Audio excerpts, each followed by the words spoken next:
Okay, thank you.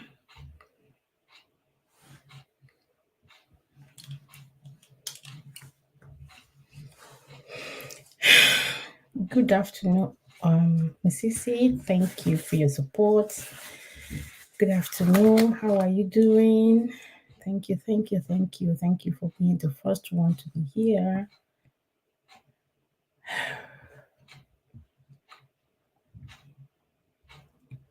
Let's see if we can have some music. I don't know which one will be better.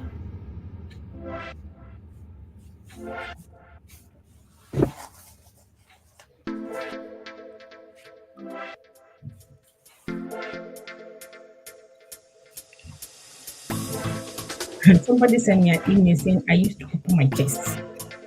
I'm going to open my chest next week. Okay. Which one now?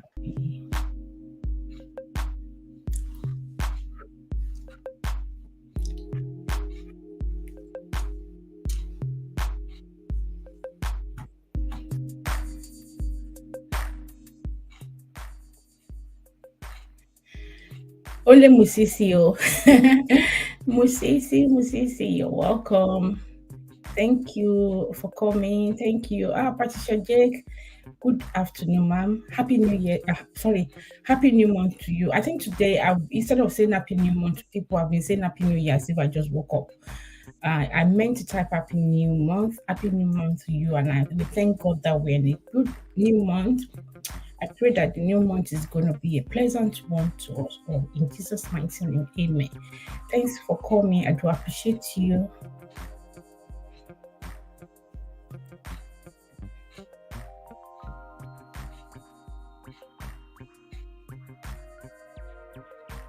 Okay, I'll just share myself out before the my co-host coming. Trying to get a banner. Many thanks for your comment. If anyone wants to, I think we should be good this way. Yeah. Let me share out.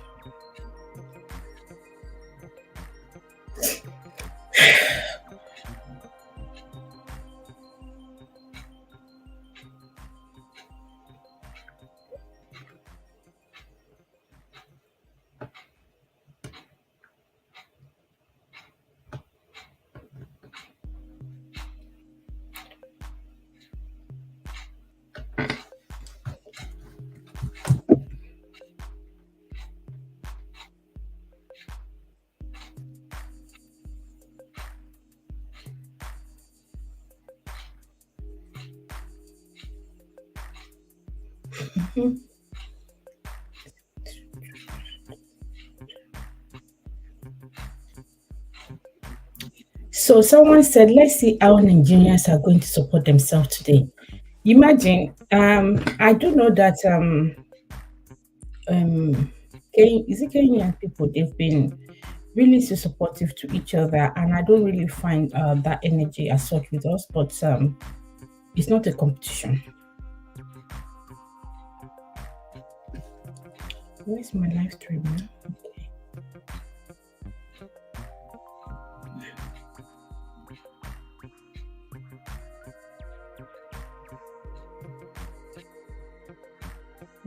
Please join me.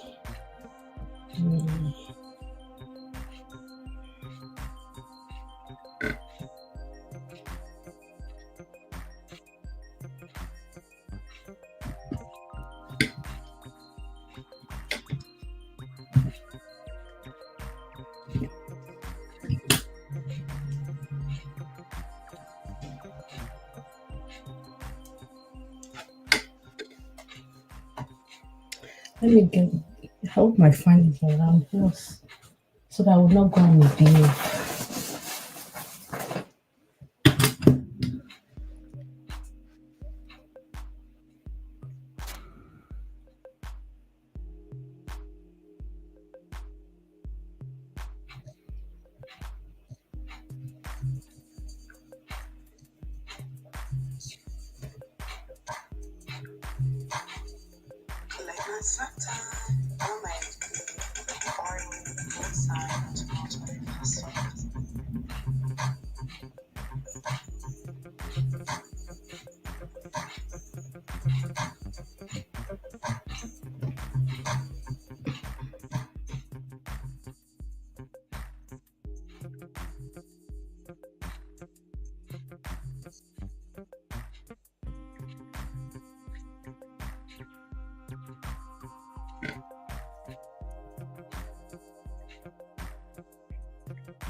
I'm picking up your name. Please join. Mm,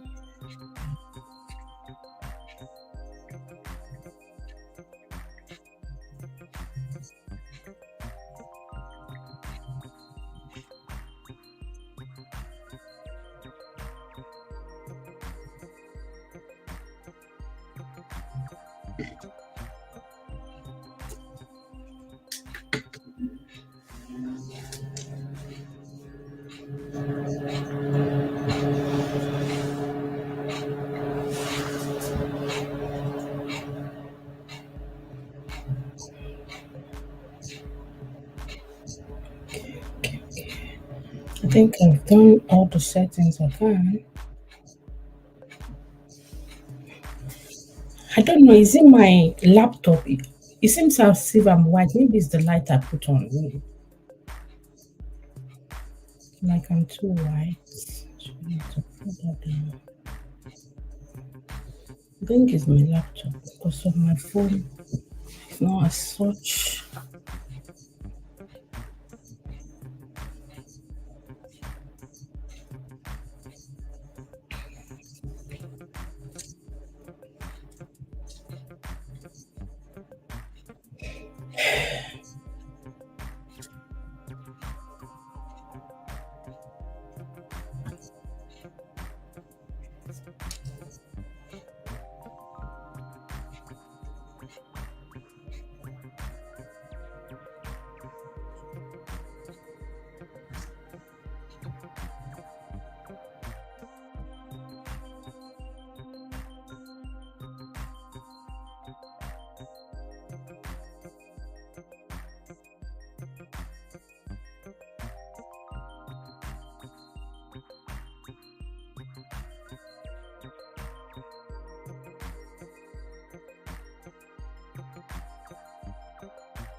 Welcome, Jajira. Happy new month to you. It's been a while. I've seen you. I'm not sure if you've dropped any content yet. There was a time I was asking if you're on IG as well. I'm trying to get this.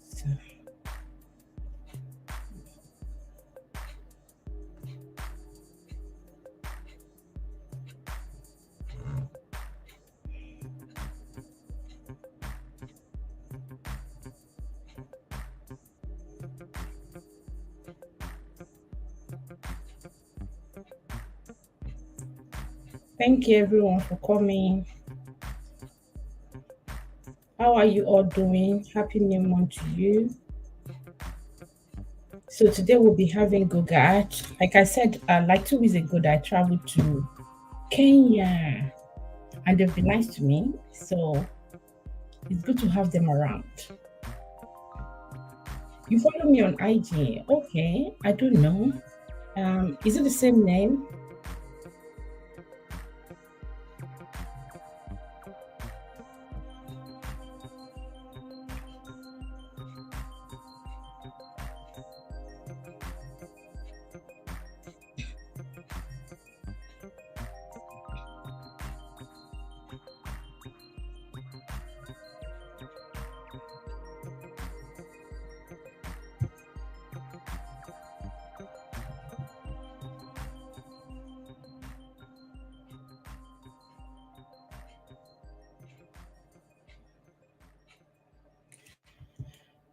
Okay, guys, please make yourself visible. I see the we are increasing gradually. Please make yourself visible while I'm waiting for my guest to come in. He's my guest, and at the same time, it's gonna like be like a co-host. We're gonna make it would I say interactive.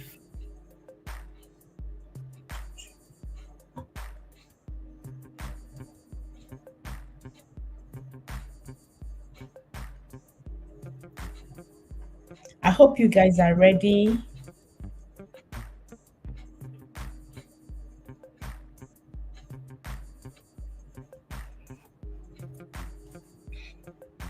So while I'm waiting, I don't know if I should discuss the summer Aku one that I did prepare.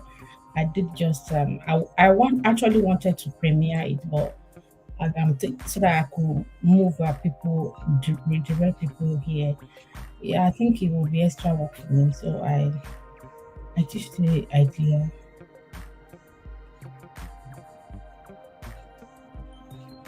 Please don't go away.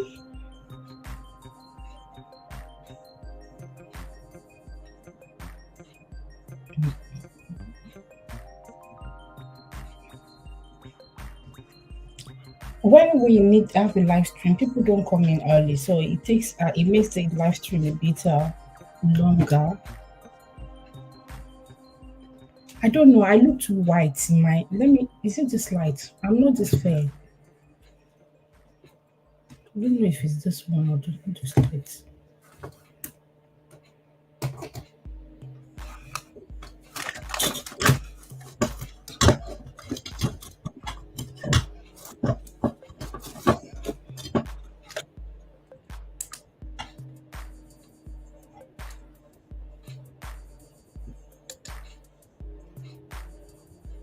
I think this is better. Yeah.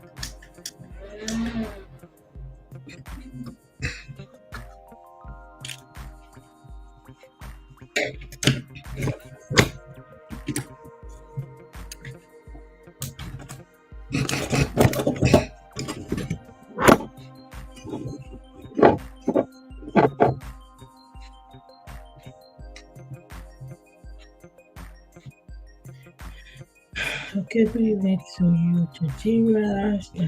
Okay, so thank you, and you're welcome to Let's Talk About It section.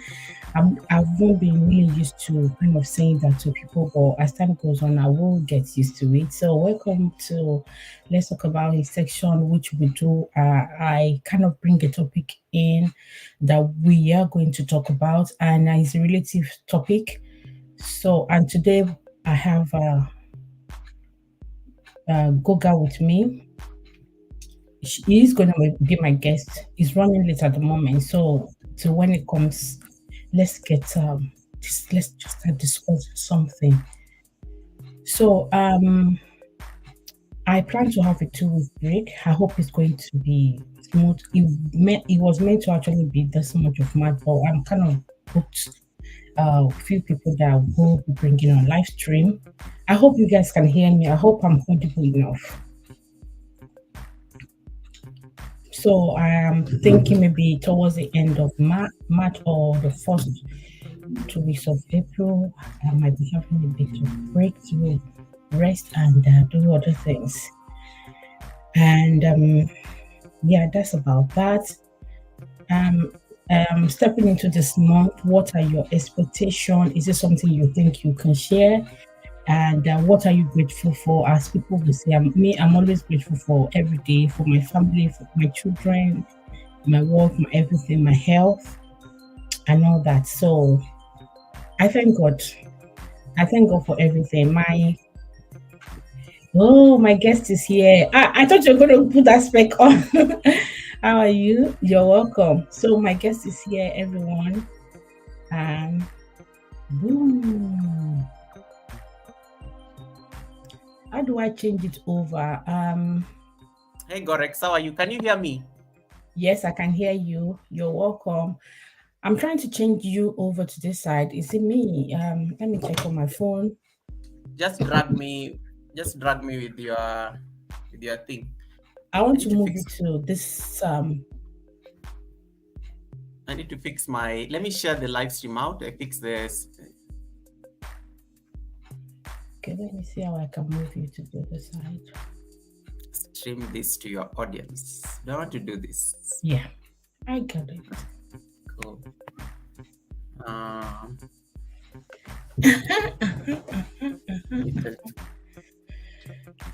Sorry, I was trying to get home so that I can take the interview. So I think I got stuck in traffic a bit. That's why I'm a bit late. So you want us to do our preparation now, or we are good to go?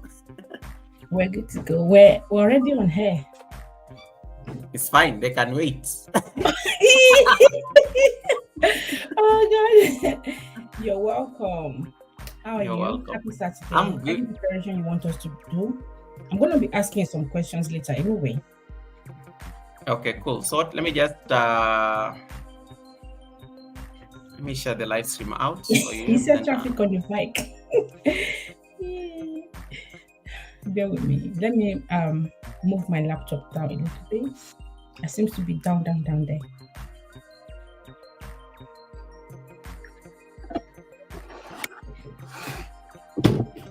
You started. Hey, Gorex, what are you fighting with? I'm trying to bring my laptop down a little bit. Or did you not hear when I took it? I said, let me quickly bring my laptop down a little bit. It seems to be down. I didn't hear.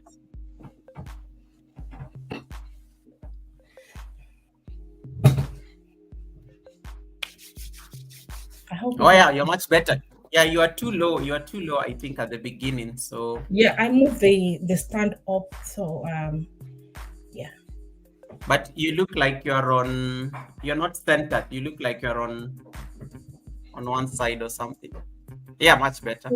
I think it depends on where I have the chair. There's something that is kind of preventing. So this is how I can still be so far. Let me see this way. Okay. Come hang out with me and Gorex. Musisi, leave me alone. Musisi, leave me alone. Musisi said, hold on. Yeah, he said traffic on your bike. Bike do have traffic, isn't it? Because I do see, I see some when I'm watching movie now. Yeah. No, I didn't use a bike. I was on the road. Let me see. Come hang out with me and Gorex Corner as we discuss growth.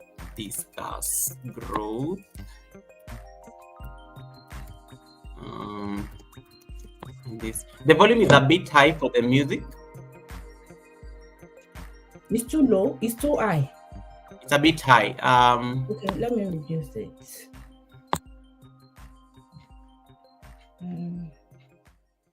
Okay, I've shared it out. Hey, Darlene is here. Yemzi's Variety is also here. Gorex, this is your channel. Stop me because I'm getting excited. I'm thinking I'm on my own live stream. Do. He's expected. I want to see that energy.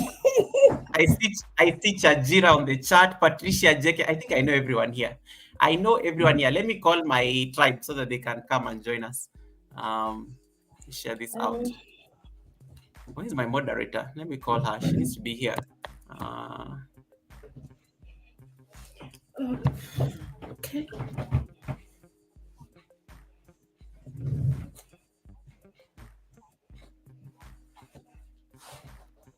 Okay.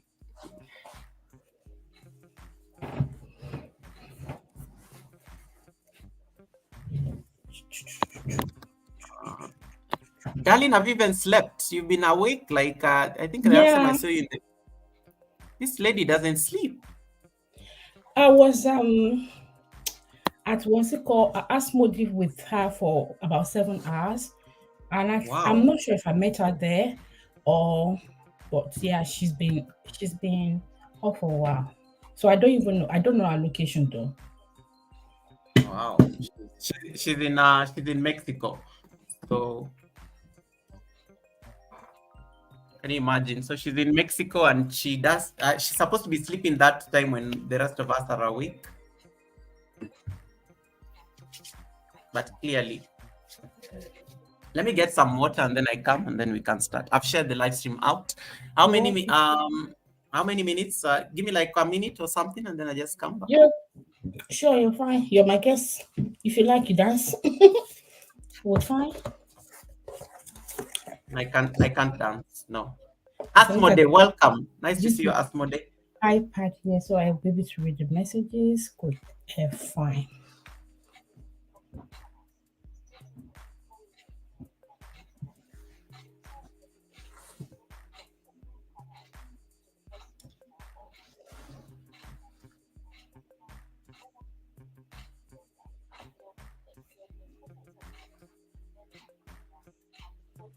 What's talking? Oh, I'm playing someone's game.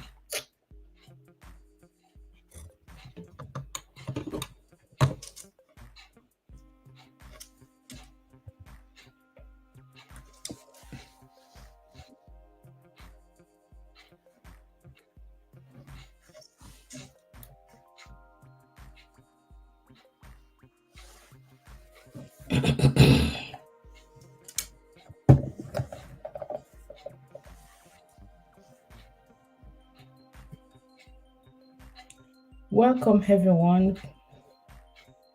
Welcome. Where do I start the greeting from? Where did I stop earlier? So Musisi on the bike. Good evening, Guga. Hope your day was well. So greeting going on. Hello, EMC Variety says hello, co-host and everyone in the chat. You're welcome. Happy New Month to you. Happy New Month, everyone. Hello, darling. What's that? What's that? Bostamate. You're welcome. Good to see you. I think this is the first time you're going to be here. I'm not, because I think we all usually meet when I'm using my Gores EMV. Good to see you here. In Africa, we do not have traffic while using the bike. Ooh. It's well. Hello, Grace. Hello, darling. Asmodi, how are you? I hope you slept well while we're watching the gate for you. Yeah.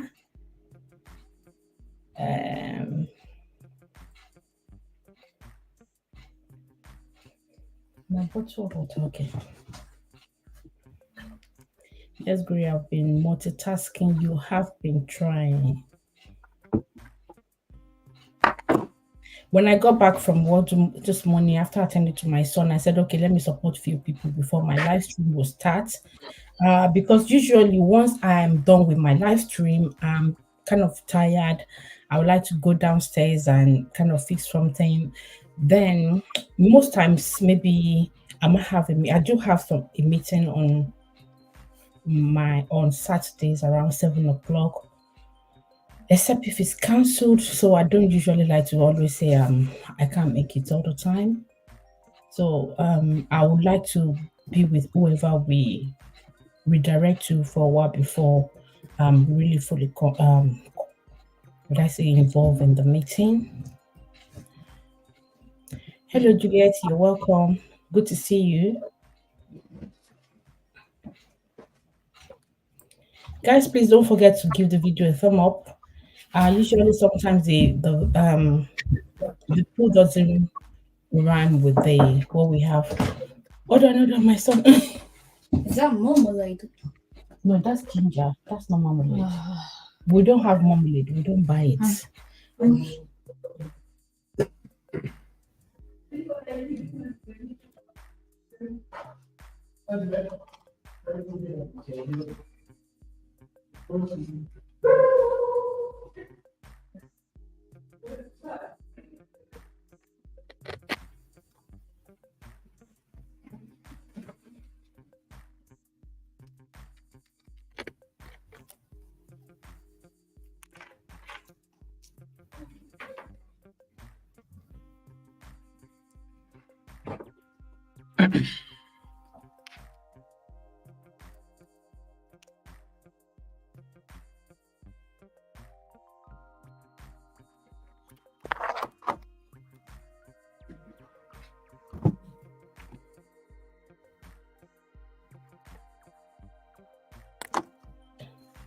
If you want Naibo to drop your link, you can type Gores, please.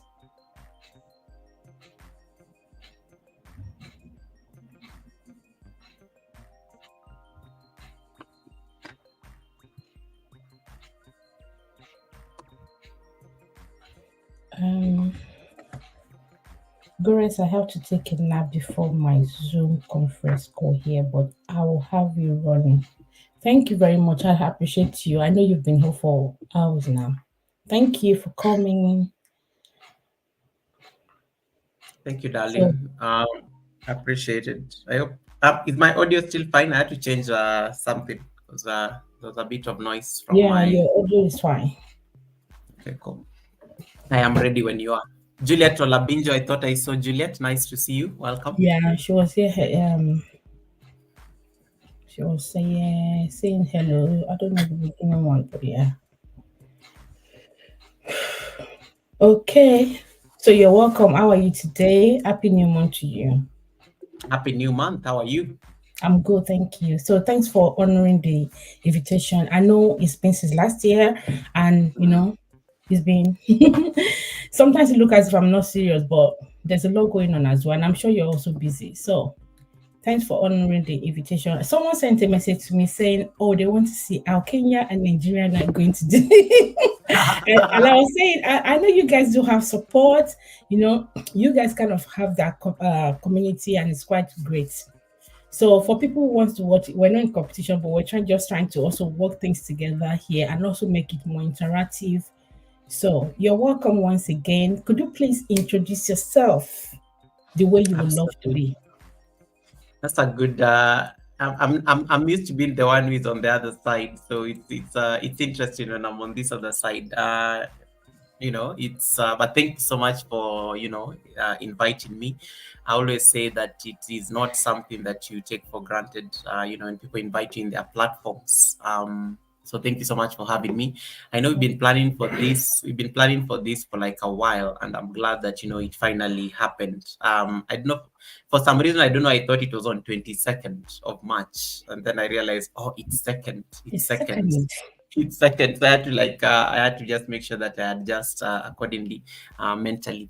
So my name is Goga. I'm a Kenyan. I like to state that I'm a Kenyan because sometimes people think I'm from a different part of the world. I'm also a content creator. In addition to being a content creator, I'm also a certified yoga instructor. So in addition to all these things, these are things I do on the side. I'm also like a trained policy professional, so I do a lot of like policy research, and that kind of work on a day-to-day basis. I don't rely on my yoga teaching or my content creation, to sustain myself.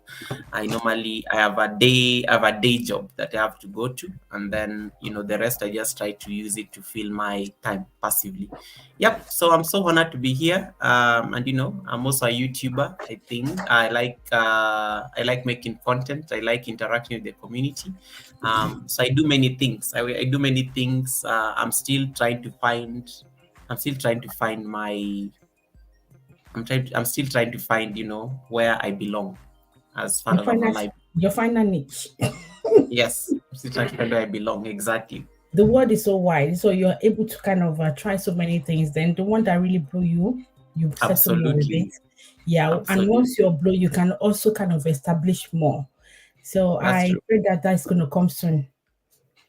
Thank you. Okay, so welcome once again. So I did ask, what would you like us to discuss? Because I would want something that someone will be comfortable to talk about, and we can also flow. And also being here for the first time, I need to let the ground be very wet, so you feel very comfortable. And I hope you're warm and welcome you well. Yeah. Do you want coffee, tea, or something? Yes, I do have a drink, so we are good. Okay, that's good. Thank you. Thank you for asking. So, that's a very African thing to always offer something. Hospitality, yeah. Yeah, hospitality, yeah. That's fine. Thank you. Okay, so may I ask, why did you choose this as what we should discuss today, so that we can get going? I think this is what we should discuss today. No, I think because, and I know it was a very difficult, conversation because we didn't know what we could actually, discuss. But you talk a lot. You talk a lot about growth. You are in a very, and your channel, I've noticed, speaks into contemporary life issues that affect, people. And I felt like, because we are both content creators and we met in this content space, it will be nice to talk about what are some of the strategies for growth, in the digital space. And that's why I felt that's a good thing that can cut across. But you know what, we can talk about anything, so long as it's something that doesn't fall out of my professional expertise. I'll be more than happy to weigh in and give an opinion, because one of the things I've learned as a professional is always to have a broad mind. I'm always trained. I've always been trained to like make sure that I spread my thinking far and wide, because knowledge is very broad, and sometimes you like opening your mind to new and diverse ideas. It kind of expands your knowledge. So I'm more than happy to engage on anything that you may want to ask. Oh my God. Once I No start worries. my stream, I must get a call. I don't know. No worries. It always happens most times. Are you using Okay. the same phone that you're using for the No, I stream, have my or laptop. okay, makes I have sense. my work phone. It was my work phone that is ringing at the moment. Anyway. Mm. Okay, that's fine. So,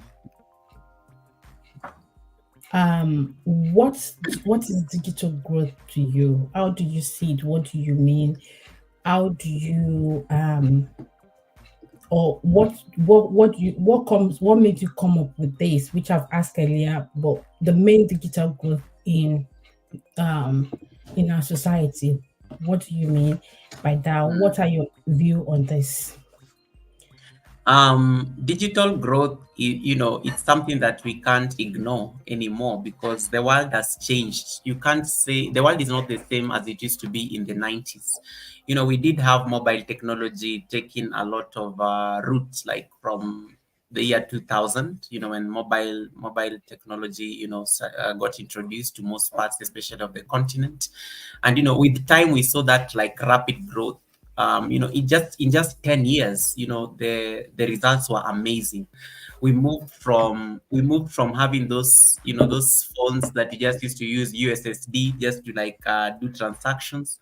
Then we transitioned it to like smartphones. And shortly after that, even computers that used to be, I remember when I was in college, we used to have like these huge desktops, with like some very thick backs, and that's you could never carry that thing. You had to like actually use it in the college when you are there. Mm. So because laptops are just not affordable, they were kind of a luxury to some extent. So but now you're getting to a point whereby, we phased out the desktops. Nowadays, it's almost unimaginable to have, like, why would you have a desktop? Unless you're in an office setting, like in personal settings, we no longer have these kind of things. Mobile technology has also like rapidly changed. So this was 2000 when like most of us got, I remember the first phone I saw in the house was in 2000 when my mother, I think, got a phone for the first time. And it was the most amazing thing out there. But now looking back, I'm like, what was that? It was just to Mm. receive, it was just to receive calls, and that was it. And it was also a privilege to even be called. Like even to get a phone, the phone ring was kind of a privilege, because you're like, wow, you are that important that people can actually call you. But with time, it became a way of life. People started making more calls, and mobile phone companies also rapidly started changing because people were demanding for more. Um, and as a result of this kind of thing, things had to step up.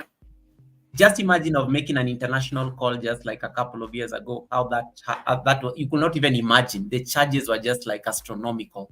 The other day I was making fun of people on my live stream, because the guest was talking about Telegram. Was it Mama Ifechi was talking about Telegram? And I had to Yeah, like tell her, Mama Ifechi, you need to be a bit specific, because some people here watching us think Telegram is the app. I watched up to that as Yeah, well. you remember that part.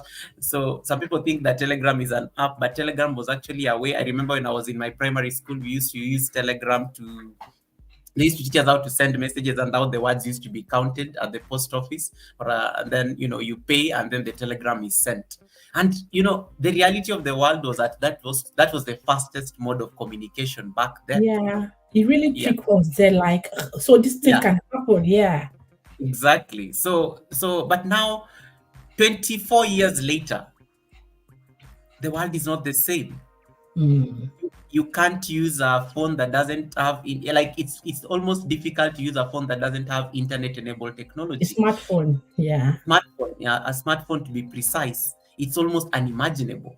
But this is the state of the world in only 24 years. A kid who was born in 2000, it's very hard to convince them to start using Telegram. Why?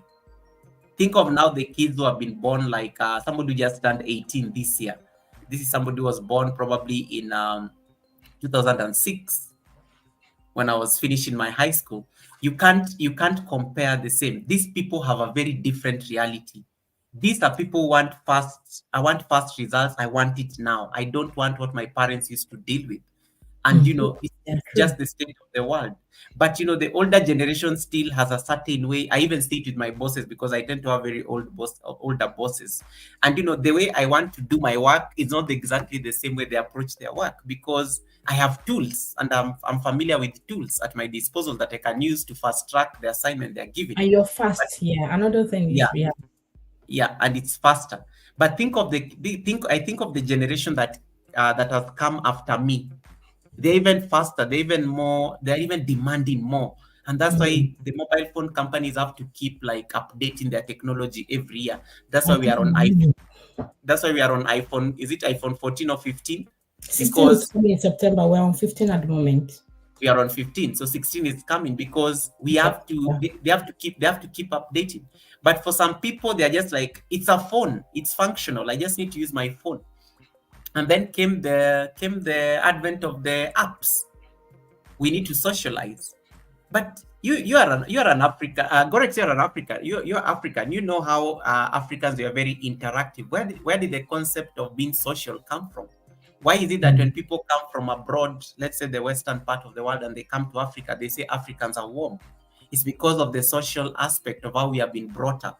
We like socializing. And that was inbuilt into technology. And then, as a result, what happened?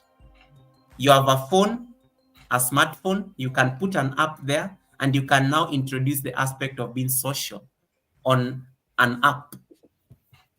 So what happened eventually? Eventually, nowadays, our biggest worry, especially as people are thinking about the challenges of technology, is that we are losing the social aspect of ourselves as human beings, because we decided to take the interaction on the phone.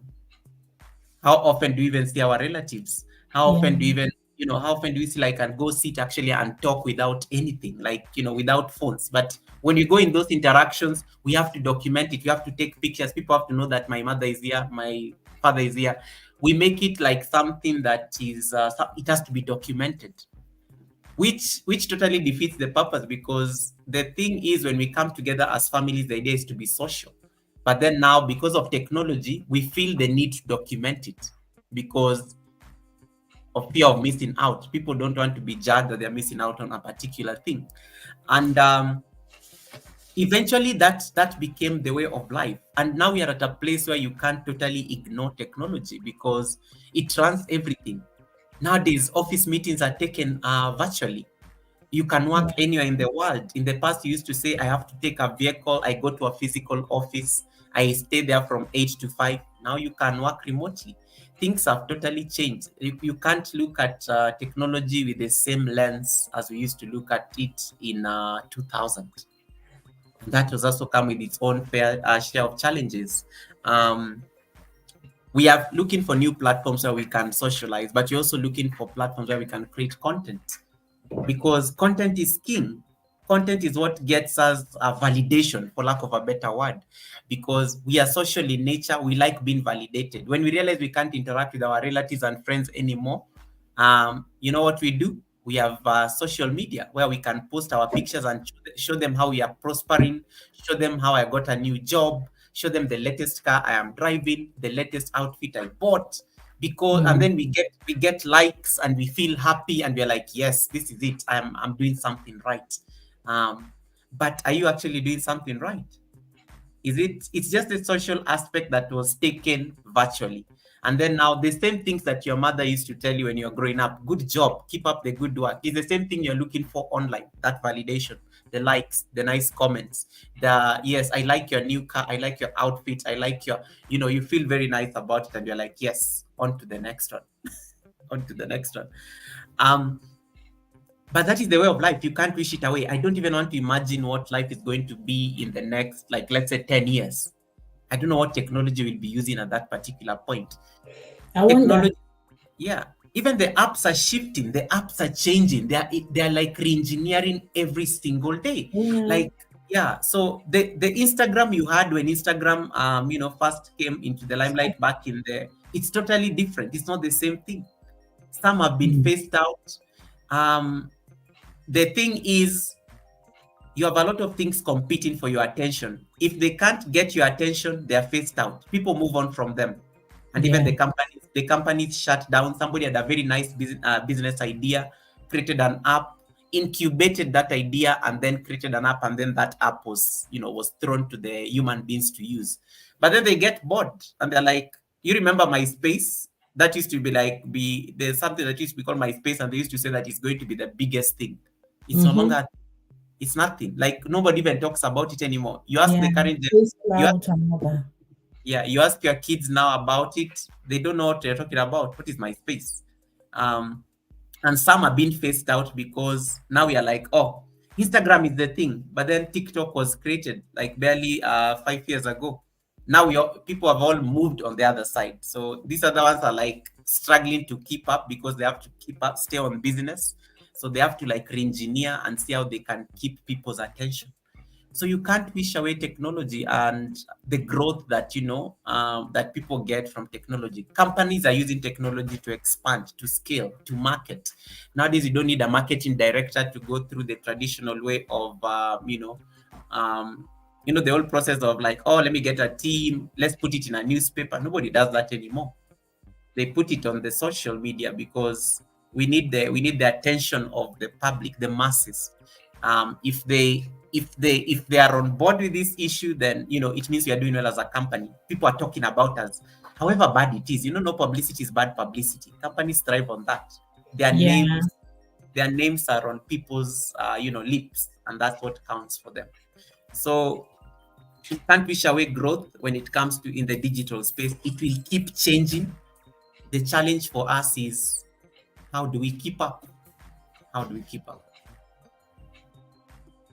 Thank you. With what you said, I wanted to ask that question. There's a couple of questions that I have here.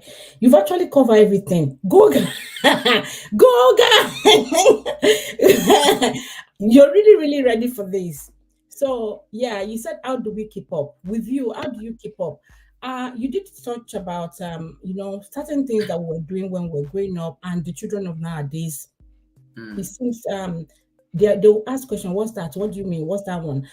And also at work, it makes most of us to be more, you have to be at your toes, kind of always want to get updated because, Absolutely. If you don't, there's someone else that they will hire and that person will beat you 10 times. So you want to get things done. You want to upgrade. You want to go for better. You want to kind of go for more, training. Because when they're about to kind of shortlist, they will go for people that can really multitask or that have more, rather than you that you're just focused on, I only know how to type. I only know how to do.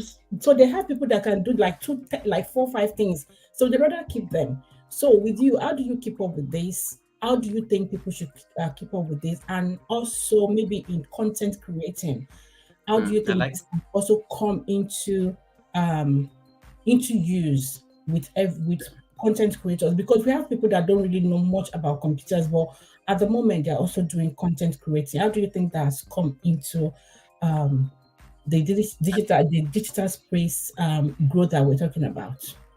I like that, and thank you so much for that question. Let me just acknowledge some people on the chat. Queer Baby, nice to see you. Oyoyo's World, welcome.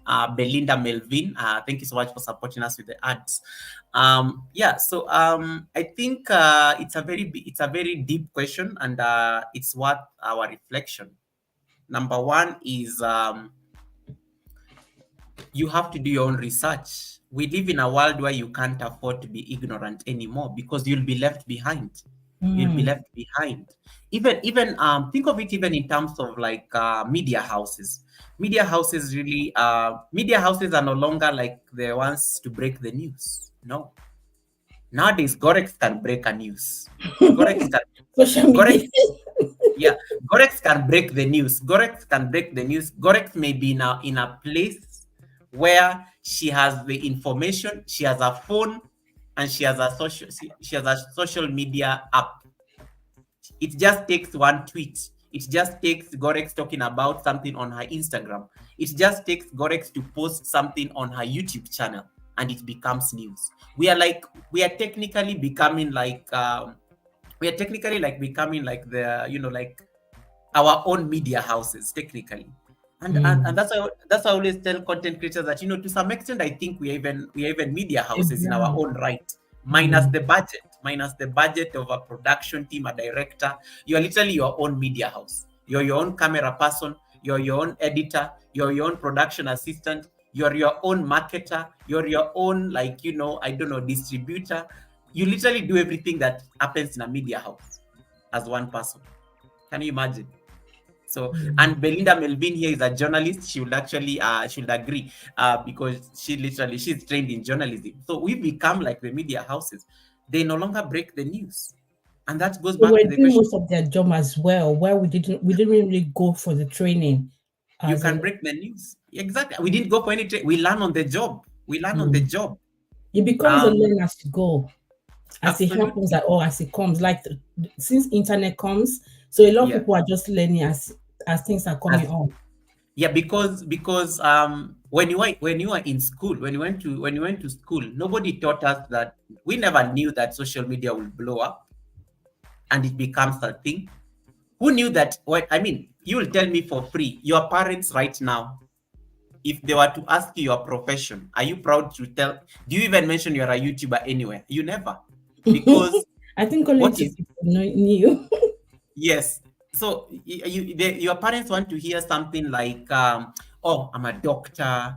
My grandfather has always wanted me to be a pilot. He's always talking about how I should be a pilot, and he hopes that I get to fly a plane before he dies. I'll go and fly him." And I'm like, I never wanted to be a pilot. My parents wanted me. One of my parents wanted me to be a lawyer. The other one wanted me to be a doctor, because that is what is deemed as the right profession, for lack of a better word.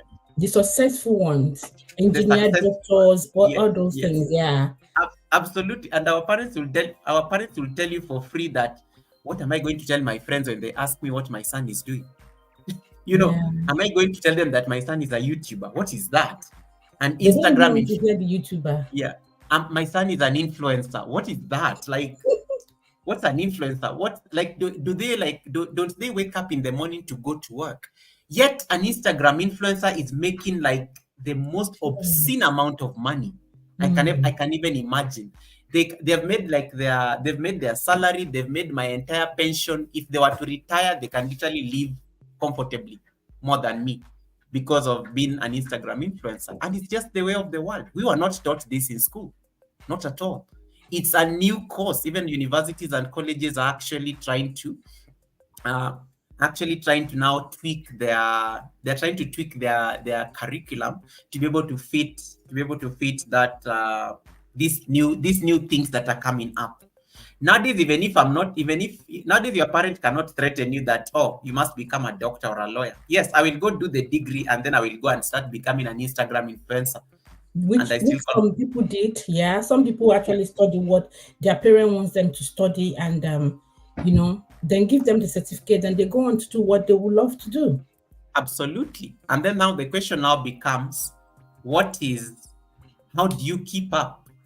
You have to research, You have to the world is changing every day. Whatever is the news today may no longer be news in the next 2 days. It may not be news in the next 2 days. Something else will surpass it. Why do you think YouTube? Why the other day when we had the war? You remember when we had when the war between? I'll just talk about it briefly. The current war that is going on in the world that is a subject of discussion in a lot of platforms, including the United Nations. What's happening between Israel and Gaza.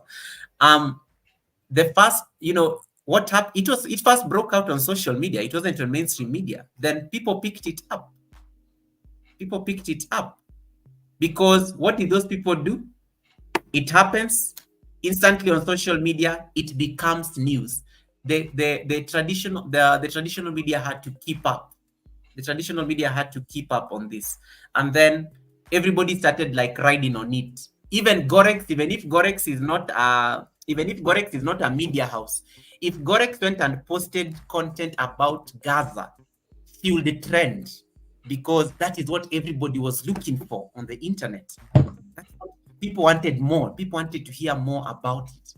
And most people even got famous on their, most people's channels blew up because of, these trendy topics, these topics that are really hot and juicy. And that's why they always tell you, when you go to any YouTube masterclass, they always tell you, do trending topics, because people are looking for that kind of information. But what if I don't want to put those, what if I don't want to discuss Gaza? I just want to have fun on my channel. I don't want to discuss serious political issues. I have that question here. What if what is trending, because it's part of the digital improvement of the technologies and all that. So what if what is trending, which is what everyone definitely advised you, that's where you can get more engagement. Yeah. What if what is trending is not what you really want to do? Do you want to just pull out? Is it advisable, or you should just continue to follow? Exactly. And that's a very solid question. So how do we keep up? We have to research. There are apps that are being launched every day. They trend because these companies have to make sure that these apps are trending so that they can promote their product. And then, Instagram is out. I don't know how old Instagram is, but I know it's less than 10 years, or probably it's 10 years old. Facebook, Instagram used to be an independent company before it was bought by, Meta. Meta took all these apps. WhatsApp was independent before Meta bought it. So the companies that can't sustain themselves, they are swallowed by the big, companies. And, the big companies see how they can improve this technology so that they are not phased out. But what if Gorex comes up with an app in the next 2 years that totally transforms the world, and people dump WhatsApp? And even these companies live in fear. They live in fear what if somebody innovates something that comes and takes the lion's share of the market we have? Because it is possible. You never know. People are innovating daily. You never know what may happen. And that is a reality. And that's why they have the best research. They have the best research, the best research teams, there to actually support these kind of things. So you have to do your research. You have to find out what is going on when it comes to technology. What is currently, where is the best place to actually post my content? Do I need to leverage on social media more? And is there where I need to be selling my content so that I can get more people to come and support it? Is there a better way I can edit something? Are there tools for these particular things? Now the world is talking about artificial intelligence, which is taking everyone's job now. Remember that thing that now people used to you have a person writing scripts. You can get nowadays. You can get that thing done for you using AI. It can AI can do for you all those things. So why there's somebody will ask you, why do I need you as part of my production team? Because I can literally create a script from AI itself, and it becomes something that works. So these are some realities that you have to do. So what research are you doing with these new technologies that are emerging that can help you spur your growth, especially if you are doing if you're on a digital platform? Some of you are running you're running businesses online. what are some of the things that you're doing to ensure that you are not left out? Hold that thought. Let me put my laptop on the charger. It's giving me a warning. But I can hear you. You can ask the next question. Um, Angel Warrior, you're welcome. Thank you for joining. Thanks, Guy, for being here. We appreciate you. Guys, please don't forget, you can also help us to paint the screen. So I don't reject money. So you can help us to color the screen as well. Thank you. In your own way. But we appreciate you for being here. And thank you for contributing as well. Don't forget to like the video if you haven't done the live stream, if you haven't done so. If you also have any questions you want to ask or that you're confused with, you can please type that on so we can obviously discuss that. We're here to learn as well. And if you have any idea, you can also drop that. Thank you. She said, yeah, ChatGPT writes scripts. So do you think, you did ask a question though, before I move to the next. You said, what do you research to ensure that, what you said last now, that what do you research? And I also wanted to ask that, do you think this technology that has come on so far is actually making some people to be out of work because of, so back a few years ago, there are companies that will employ like 60, 50, 10 people and all that. But recently, like I said, they need people who knows a lot. And some things they don't even need the help of human being to help them. Let's say, for example, the petrol station. I don't know if it's done at yours at the moment. Like the petrol, that means the gas. Some people call it gas station. Where so here, so here you don't have someone to start pumping that for you. You do it yourself, no matter how rich you are. Except maybe if you have someone driving and you're the one at the back, that person can come out to do it for you. But they don't. The company, the station don't have a station like how many people that they will get there and just help you to fuel your car and you give them you do. So everything is just being so they've eradicated all that, so you can't just use your card to also make payments. Do you understand? Can you imagine? So here you just get there. Sometimes you put your card in, then once you put your card in and put the pin and all that. Sometimes right now most of them are doing the contactless.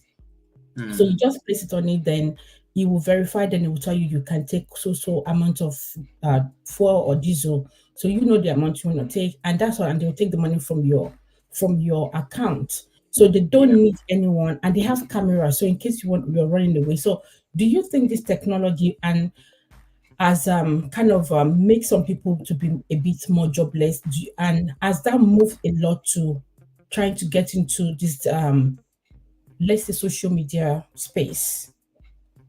Yeah, that's true. Absolutely. Because look at even there's been a lot of restructuring, especially in the corporate world in the past year.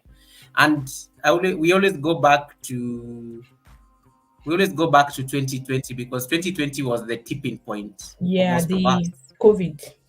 The COVID-19 was the tipping point for most people. It was, and they always say every once in a while something happens in the world that totally changes how we look at certain things. It is the Spanish flu in 1918. That was like over 100 years ago. And then COVID comes in 2020, and people realize that, wait, you actually don't need to go somewhere physically. But the guys who are doing remote jobs are already doing the work anyway. They had been working like that. But those of us who had insisted on we have to be employed and we have to walk into an actual office and sit there from 9 to 5, there was a shift. People lost jobs during COVID. The hotel industry, what were they doing? I know a lot. I have a number of friends who used to work in the hospitality industry. They could not fend for their families because they had to sit at home. No one was traveling. Guests were not staying at hotels. And you didn't know when they will tell you to come back. Yeah. And imagine, and even if you started feeling bad, you even those of us who had mainstream employment, hired as professionals, we couldn't go to the office anymore. I couldn't go for the meetings. I couldn't travel, and I'm used to traveling as part of my work. I couldn't do any of those things. And then people had to start like thinking, how do we have to continue living, because we've been staying in our houses for 4 months, 5 months, nothing is changing. Lockdowns are coming left, right, and center. You can't leave. The traveling across the world became like a nightmare. But there was a tipping point. People got innovative. People started innovating around and they always say necessity is the mother of invention. There was a need for life to continue, but life was not going to be the same. Business was not going to be usual. It was going to be business unusual. People had to shift and say, oh, you can do meetings virtually. All right. That meant companies can cut on costs. They will ask you, why then do I need you? Why then do I need to hire the hotel for a meeting when people can do meetings from the comfort of their house? You don't need to travel. You don't need to travel from point A to B when you can just sit in your house, have a nice internet connection, and there you go. What did most of us do? Because we can't go to the office and we don't know what to do with our lives, we opened YouTube channels and we started making content. Because we can't socialize, we can't visit our relatives, we can't go to see our friends. Human beings are innately social, but that COVID taught us that even your being social can be cut. It can be cut short. But we still wanted to connect with each other across the world. What did we do? We went and started YouTube channels because we were like, I can show people what I'm up to. And most of us joined YouTube around 2020. And, we definitely, even YouTube admits that the biggest growth that they've ever seen was in 2020. Before 2020, go and ask people who opened YouTube channels before 2020 and see how YouTube used to be very easy for them. But in 2020, there was an influx of people went and opened channels.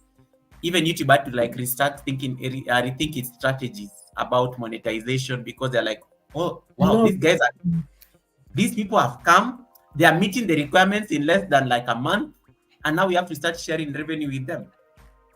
They had to go and think about it. They had to go rethink the entire business strategy around 2020, 2021. So research is very important in the country. People definitely tech is definitely tech has actually made a lot of people lose their jobs, because if the system has done some amazing job that it can actually deliver the work of another human being, then why do I need you? Of course, there are people will still keep their jobs. There are those jobs you can never replace. Think of who are the people who actually stayed and continued working during COVID? It was the doctors, it was the nurses, it was the frontliners. Yeah, it was the essential. It was the essential service providers. Hey, Avon, welcome. You want to give your thank you, Avon. God bless you. You want to play for your music or something?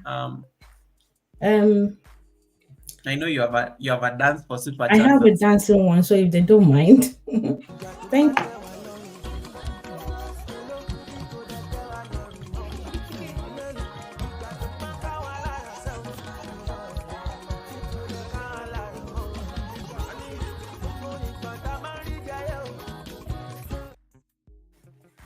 Thank you, Avon. God bless you. Thanks for the super chat. God bless you.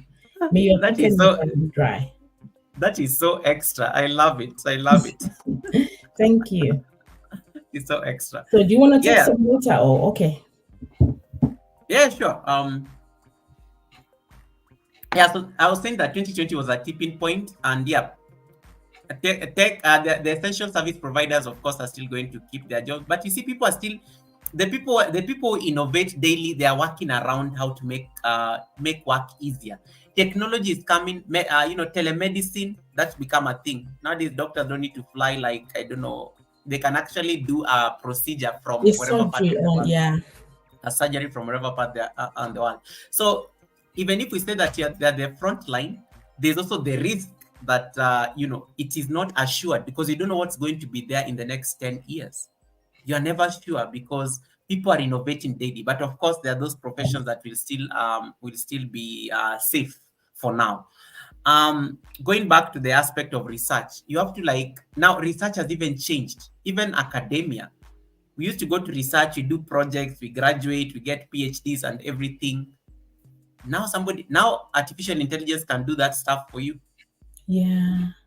It can. It's not even a problem when you have a research. There's something bug in you. Something has been done in the world around the topic you are researching on. So it's even making it's even even the people in academia are actually stressed. What is going to be the future of academia?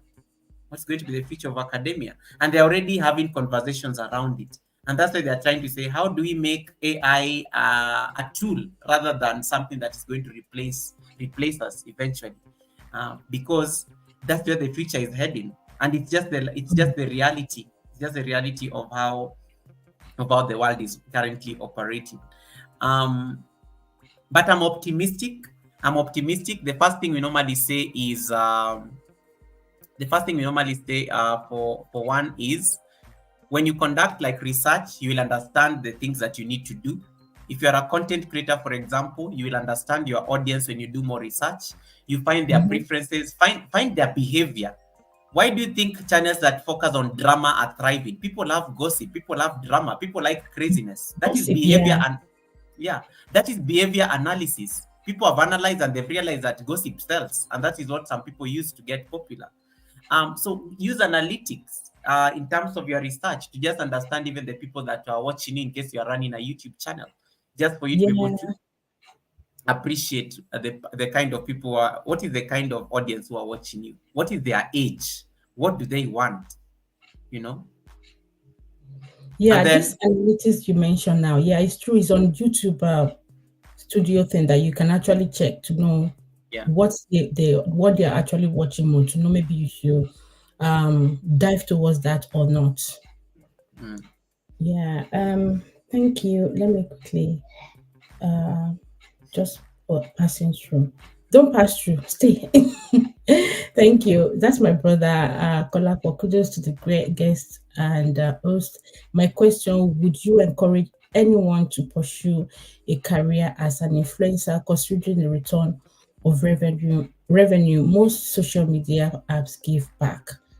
Do you want us to answer that right now, or I have one that actually you can answer that. You can answer that now.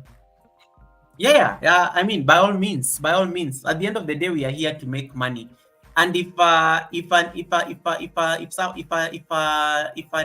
social media influencer is doing a better job at making money than a neurosurgeon who has to actually conduct a surgery, than a neurosurgeon who actually has to conduct a proper brain surgery on somebody.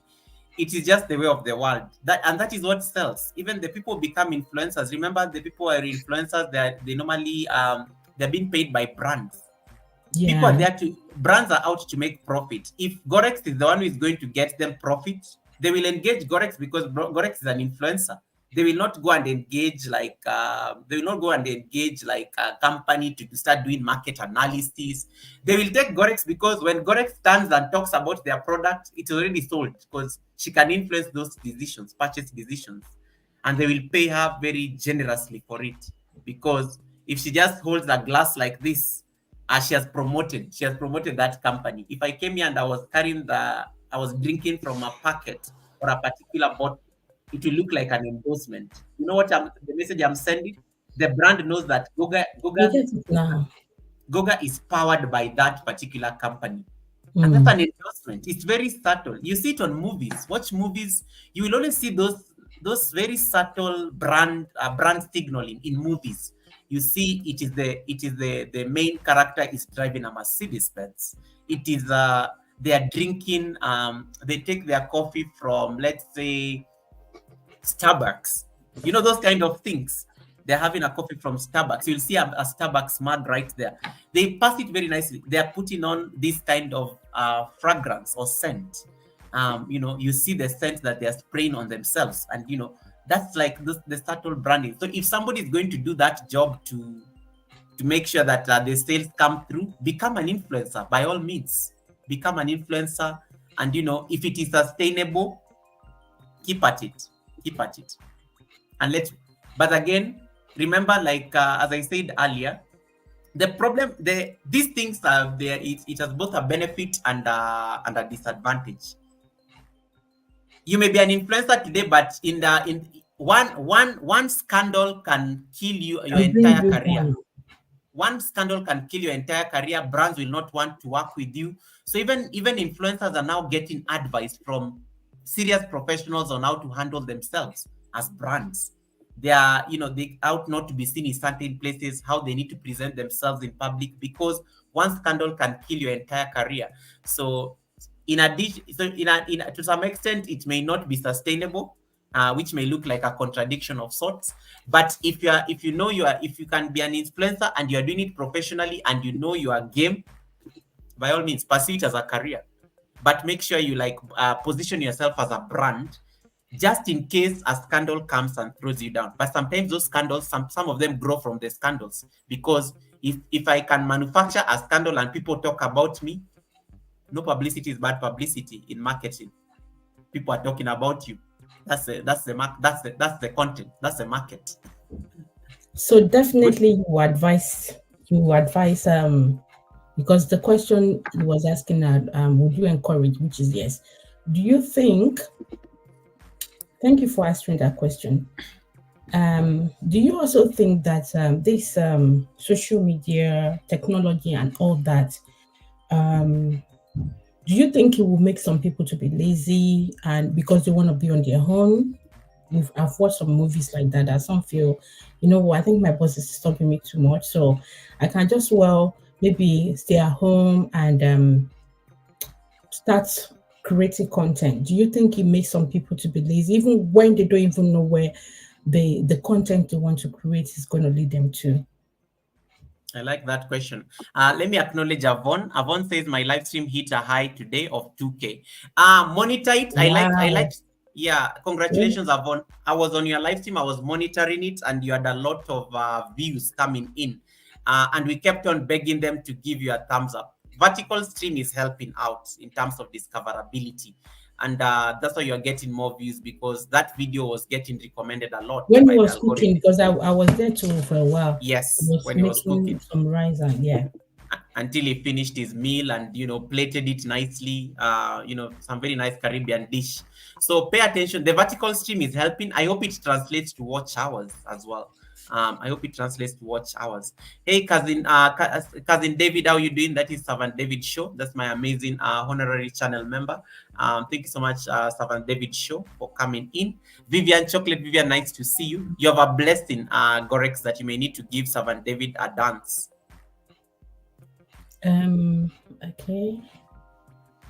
Okay, thank you. I can't see it. Let me see. Raw something. Raw chattings, yes. It's called Servant David Show. You can click on the starred messages on the right and then you highlight it. Okay, yeah. Thank you very much. God bless you. Thanks for the super chat. God bless you. And this is for you.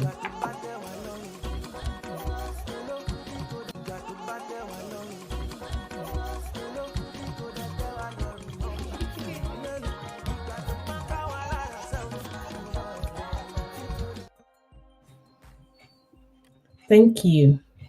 Thank you so much. Guys, please share this live stream out. I forgot to tell you that earlier. I know I shared it out and I'm seeing some people from the tribe coming in. But please share this live stream out so that you can have this conversation. You can ask your nice questions and we can continue. Yes. So back to the question that Gorex asked me. I don't think it's a matter of being lazy. This is a mindset that most of us grew up with, especially because social media generally looks like you're doing nothing, to be honest. It looks like you're doing nothing. You're not doing anything meaningful when people are going to work and, even the people are going to construct houses and, they're doing that heavy work. It always feels like you're not doing anything meaningful. Even my relatives, when they see me on YouTube, they just think I'm wasting time because they have no idea what I'm doing. They see me there. They see me on Facebook trying to promote the channel and do all those kind of things. We need to shift a lot of mindsets when it comes to social media, because most people are making money on social media. It's just the reality of this is the reality of the world. People are making money on social media, but the traditional thinking will make people think that he's still being lazy. But let me say, you judge like what your brother was asking earlier, like as an influencer, as an influencer, let's say like an influencer makes more money because of the brand deals more than a neurosurgeon, and you just think they're sitting there, yet they've already made like their salary in probably like in one deal, and they are on to the next deal, and you just like, you start wondering, is this being lazy for sure, or is they're actually making more impact in terms of their influence? So that's a question that I think I can put out there. But you may not know the kind of content you want to do, but eventually, what if it pays off? What if Gorex, what if you go viral and you get 1 million subscribers today? And exactly. You see what you say? You resign because you resign and embrace this as the next job, where you are like your own boss. You are the CEO. You're controlling everything. You hire an editor. You do like you get a whole team to respond to comments. You get a production team. You get somebody to handle the camera. You'll just be looking pretty on your channel, running a show. It becomes the Gorex Corner talk show. So these are like some things that it's not being lazy. It's just that technology is also opening us to the possibilities of what if I lost my job? I know. I used to worry about losing my job, but nowadays even my boss can't threaten me that they can fire me, because I've seen people do things virtually, and I'm like, no, I'm not scared of the mainstream. I know there's something you can do online, and you can bring in the revenue. I know I can never lack I can never lack food. I'll never sleep hungry, even if I lost my mainstream job, because I know there's something that works virtually. So it's not being lazy. It's just opening our minds to the possibilities that are out there. And technology doesn't need godfathers, people to promote you to take the best positions out there. The algorithm can just favor you one day. And what we keep doing when we are online, we look forward to the day the algorithm favors us, because everybody stands a chance to be favored by the algorithm if they don't give up, because they have been consistent. And it just takes that one content to be noticed, and our life can never be the same.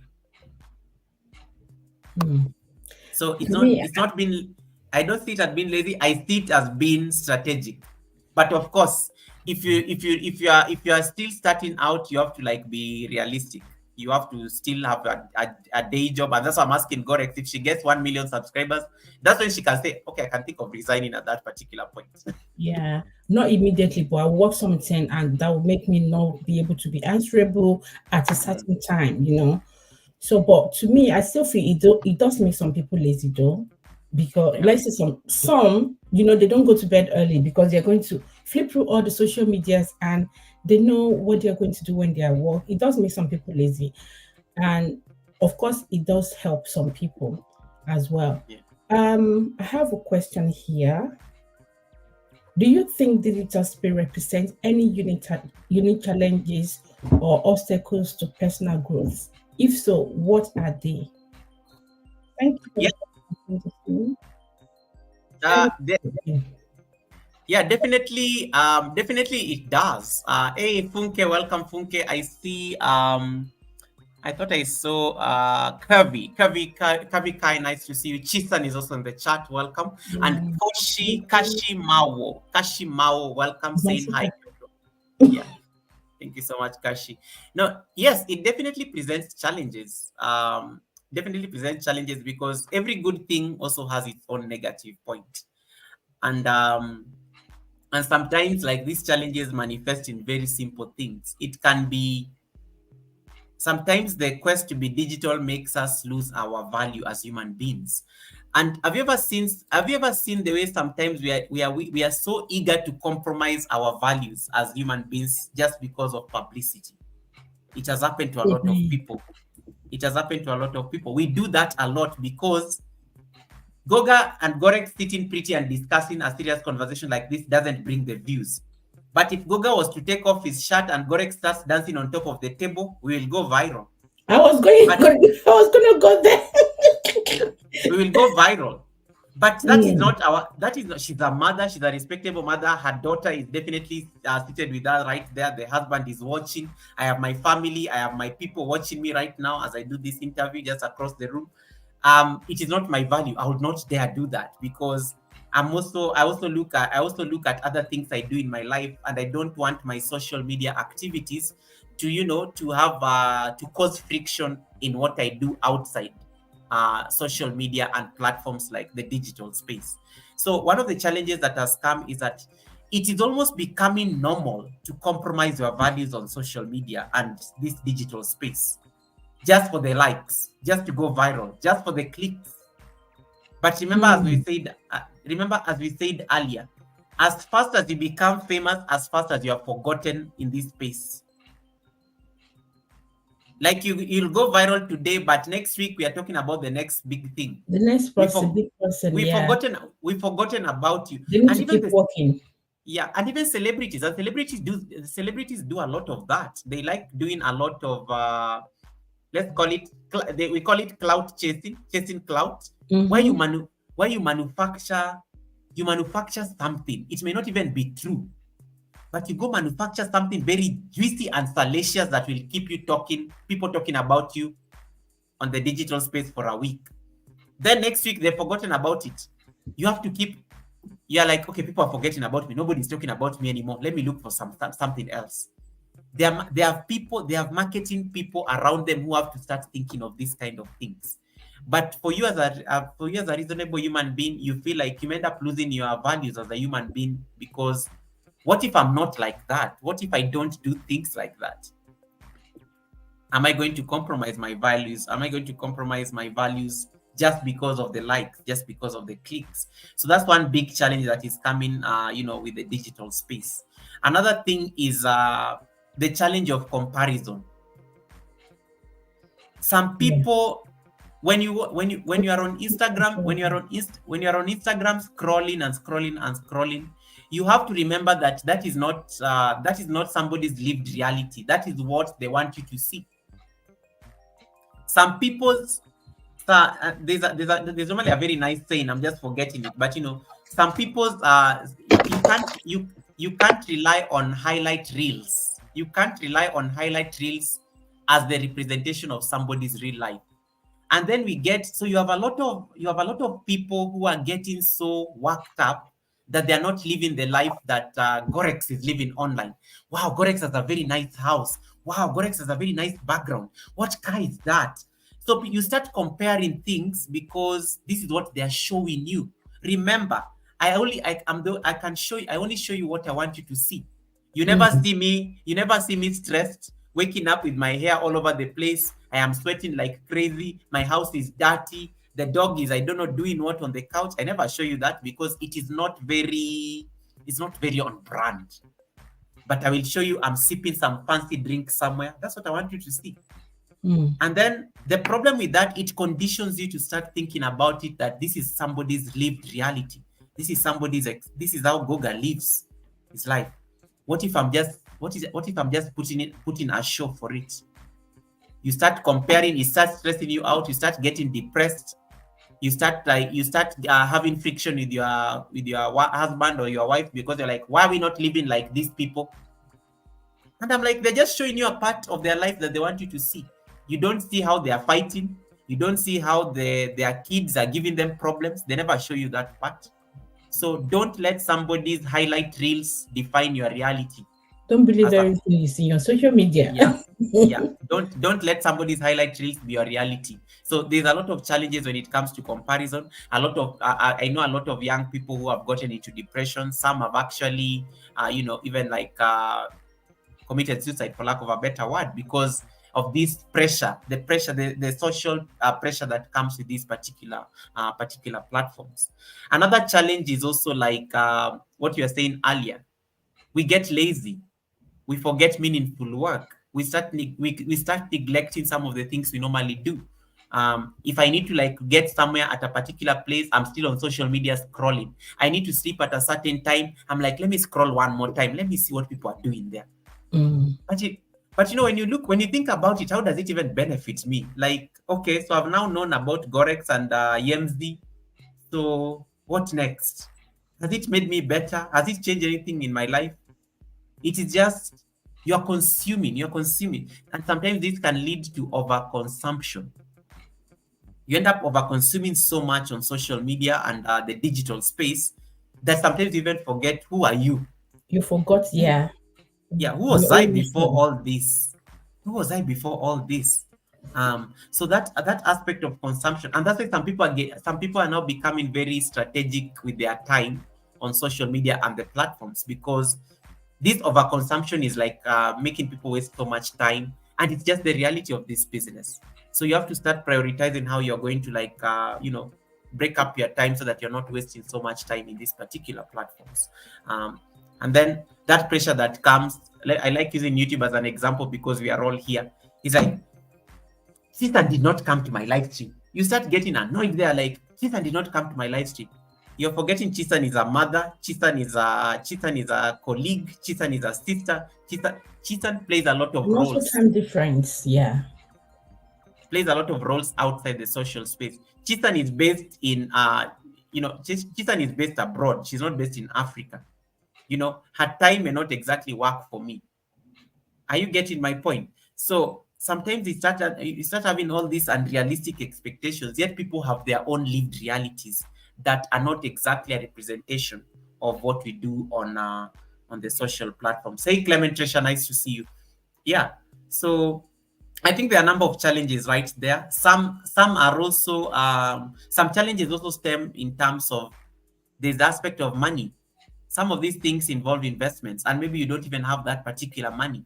So you end up starting to take loans to buy stuff, you know, before your big break. They always say start using what you have.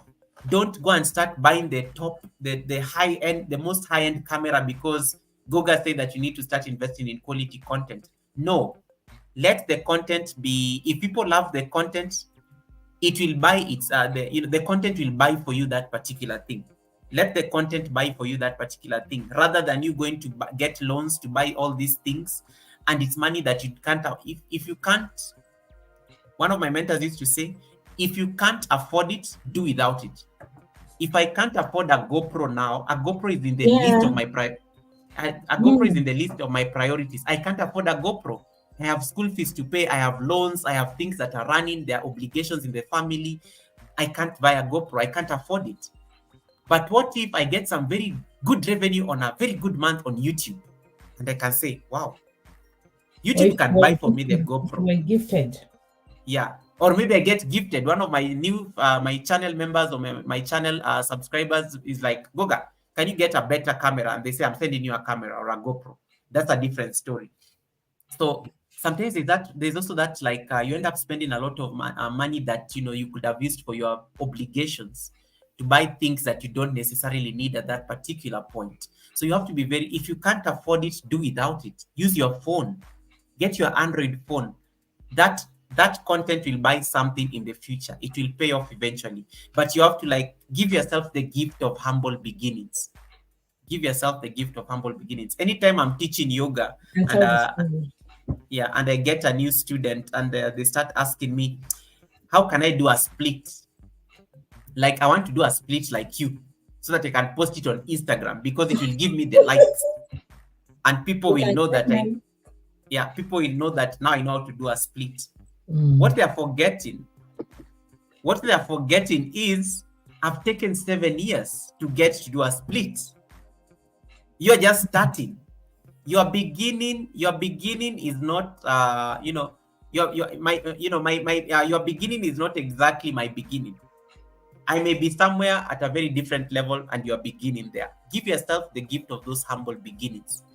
Gorex has a very sustainable income. She can, she has a family. She probably has a husband. So I will tell you that I have a very sustainable income. You've started. Yes. Hey, can you claim it? Can you claim it? She has a husband. Claim it. She has a husband who can probably chip in and help in certain things. You are just there as a small content creator. You are starting out, and you want Gorex things. I'm like, no, you can't compare yourself. You're not on the same level, and it's okay. That's being human. Diversity is what makes us human beings. So give yourself the gift of humble beginnings. Then one day when you look back, you'll appreciate the work. If it comes easy, you will never appreciate it. You'll always be, you'll grow to resent it. You'll grow to resent it. And then it ends up becoming, you'll not treat it very seriously because it was almost given to you. It was almost given to you.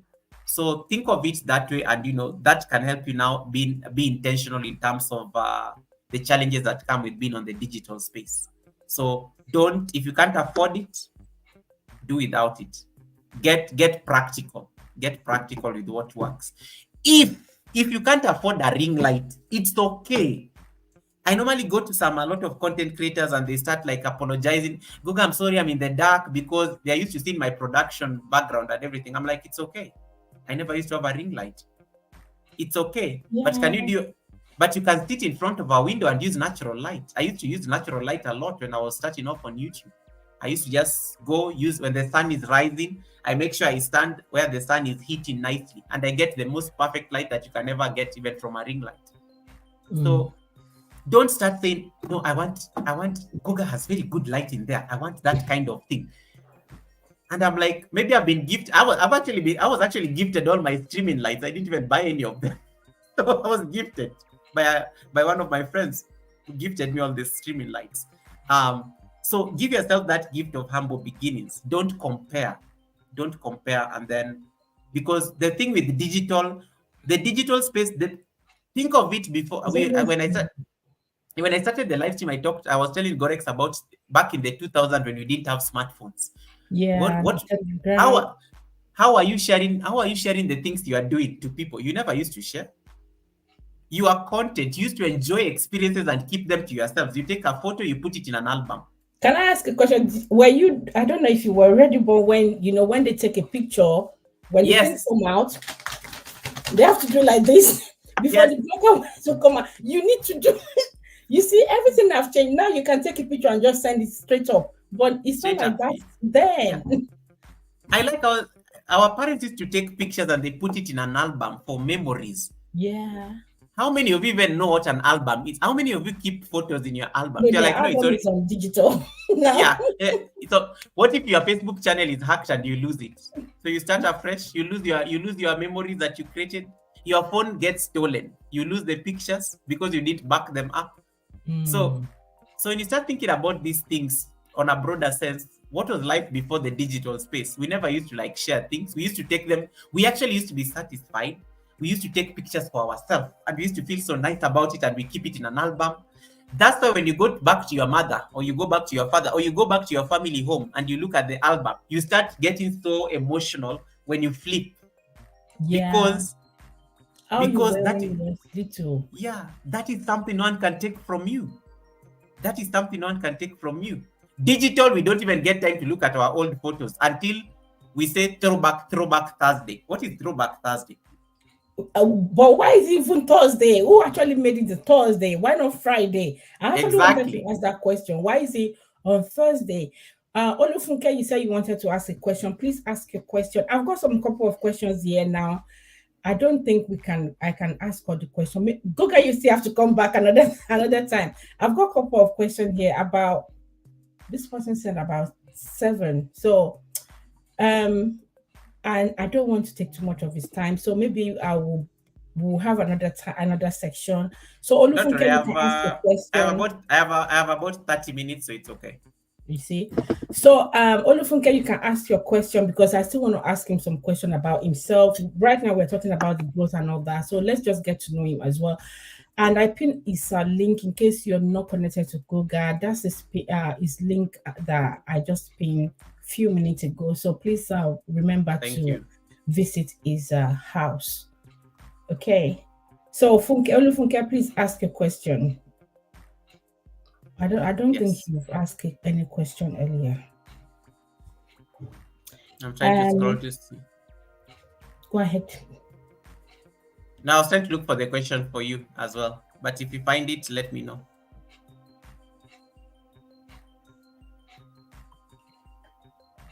I do budget bill. What's use? Let me check Funke, because it's too far. Funke, What do you- Funke says, I have slowed down on jumping from one channel to another because it's affecting me.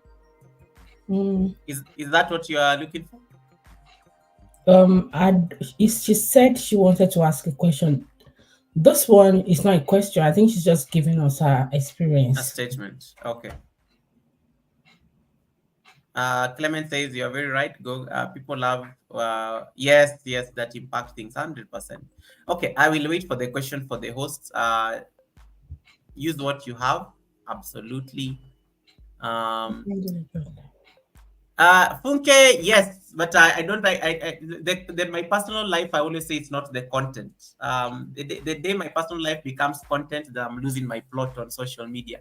So I never discuss anything personal about me on my platform, because I always say one of the biggest challenges in the digital space. And thank you so much, Funke, for giving me that. That's a good point that I can add on the challenges. They never feel pressure to overshare, guys. Never feel pressure to overshare. The problem is that when you've been on social media and places like YouTube for so long, you feel like you need to start sharing every part of your life with people. No, you are not obligated to share anything with it. You control what you want them to know. And I like using a very good celebrity that you all know. You all know Beyonce. Yeah. You never hear anything about Beyonce because she has it's a very tight hip there. You never, zero. Like, there's a way she controls everything that she wants you to know.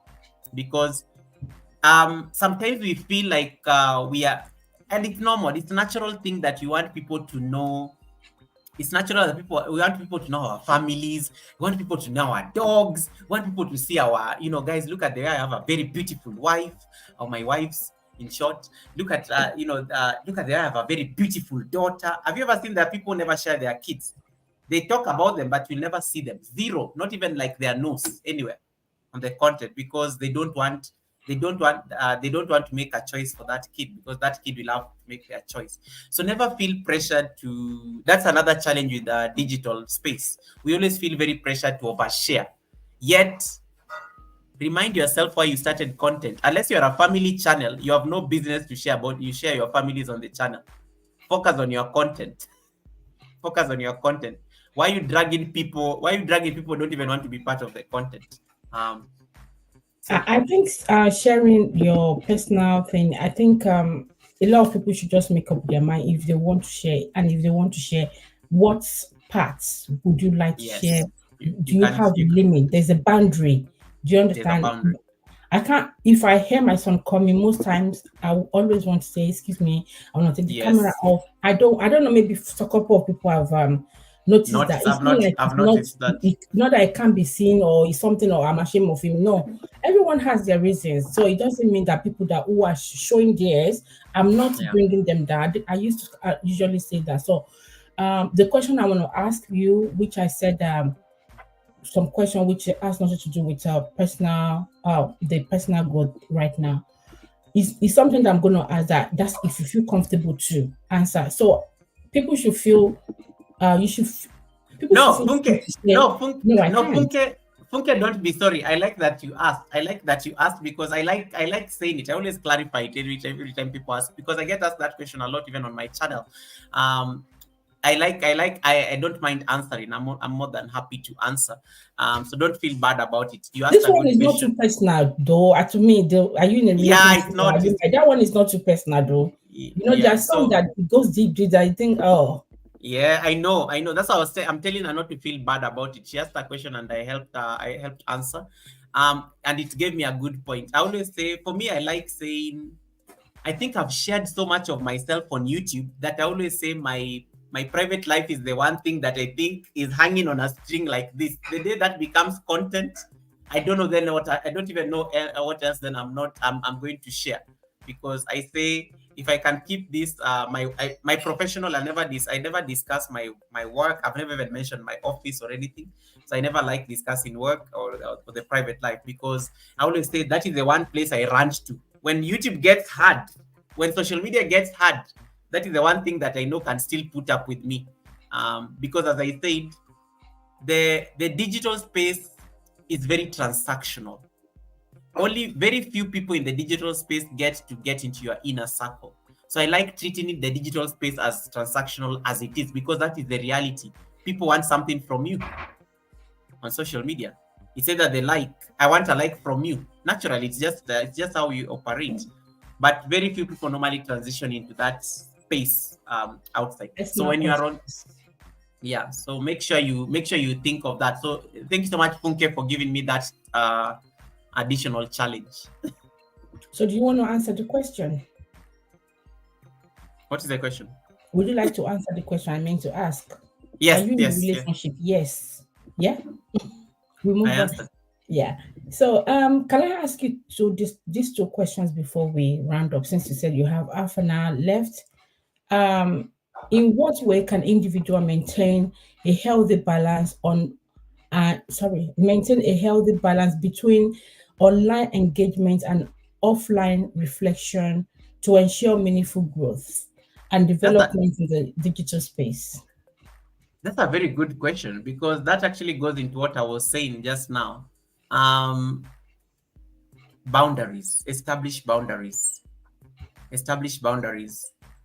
Most of us never know, like when and that's and I always like look at people who are influencers and see what they want you guys to see, and see what you never get to see, because of their brand. They know the things that will hurt their brand, and they know things that are good for their brand, however controversial it is. It's because they understand boundaries. They're like, I want this one to be in the public because it will give me the publicity I need. But I don't want this one to be in the public because it is too personal. You will never see their families, you will never see their kids, they control certain things that they want you to see, because they understand how the game works. Try to have boundaries so that you find a balance. You can't live on the digital space. We are human beings. We get tired. It is what Funke was saying earlier about how she's getting tired. You get tired sometimes. Give yourself the time to recharge. Helen Akoya, nice to see you. That's my moderator there. Give yourself the time to recharge, because it makes you a better person when you interact with the community. Have you ever realized when you are stressed on social media, the way it manifests, you become so angry, you get irritable, you are just like, you are pissed at everybody. You can always at home. Yeah. Yeah. You always get so worked up for some reason. When you notice that is happening, please leave. End the live stream. Just say bye. Redirect. We don't end. Redirect the live stream. Redirect. When you notice you are getting irritable online, leave the platform, because what is online is very hard to erase. You never know, we may be recording, and you may end up losing your mind. You may end up losing your mind in the digital space. Somebody will keep a record. What if one day you run for like a public office, you want to be a president or something, and then a video resurfaces of how you started insulting people online, you started like, that's why whatever digital footprints are they have destroyed careers. They've brought a lot of people down. So anytime you notice that you are getting irritable online, if you post something online and you are not comfortable, I always like using this example. God rest her soul. My mother is not alive, but I always say, will my mother be comfortable reading what I've just posted? If my answer is no, it is not worth it. Get it out. Get it out. What would my mother think if she read this post? Whatever I'm just about to post, what would my mother think about this? If my answer is no, then I know, okay, this is not worth posting it. It is not. It is not, because I wouldn't be comfortable my mother reading that post. Once you start thinking like that, it will make you be more mindful and more intentional about what you actually live in the digital space and what you put out there. And then take breaks, guys. Take breaks. But you know why we are scared of taking breaks? It goes to what I was telling you earlier. The digital space is today you are relevant, tomorrow you are not relevant. We are so stuck on this idea of being relevant. We are like, no, if I disappear, I will lose my community. Can you stop? Can you stop? Can you stop that? Can you stop that? I almost cast, but then I'm like, can you stop that nonsense? The day you die here on social media because you're not getting enough sleep, we'll bury you, and we'll forget about you, and we'll say, oh, there was such a good person, and everything. We will even do nice videos based on your content. That's all. And yeah, we'll go viral based on how we are saying rest in peace. Goga has actually sympathized with the family of so and so, and we forget about you. Take a break. Take a break. If you need to take a break, please take a break. And you always know your body. I always tell people your body will always, as a yoga instructor, I always like saying, your body will always pick for you a day. If you don't rest, your body will pick for you a day of rest. One day you will wake up, you just don't feel like doing anything. You don't even want to open that laptop. Anybody greets you, just feel like they're screaming at you, they're making noise. Take a break. The best you can do is tell your community and be honest about it. Just tell your community, guys, I'm taking a break, and I like doing that. I learned it from there's a time when I had to go for my yoga training. We had to tell our families because they were taking our phones and they took all our devices. Yeah, I remember that you told us as well that you we didn't have any contact with the community or the outside world. So when they're taking our phones, they told us to write one message to our people and tell them we are not going to be available for the next 2.5 weeks. So in case of any emergency, call the institute directly. They will reach out to me, but you won't be able to reach me directly. It was the most amazing experience ever. You know what happened when we came out of that training after 2.5 weeks? Nobody had missed me. Like, people move, people live their life, guys. Life is never about you on digital space. People just don't care. It's just a reality.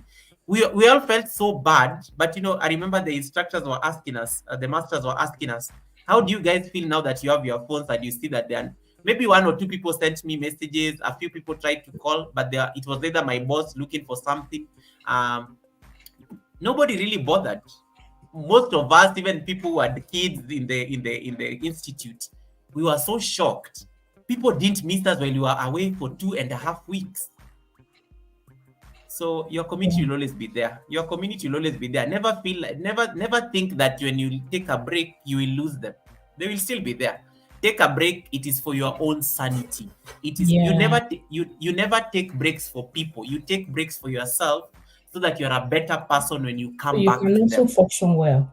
Yeah, I was saying it at the beginning of this live stream that the way I actually planned this match, and I said, okay, beginning of April, the first 2 weeks, I want to take a rest, So we need to you need to be intentional with certain things. If not, you will just keep procrastinating, and your mental health also matter.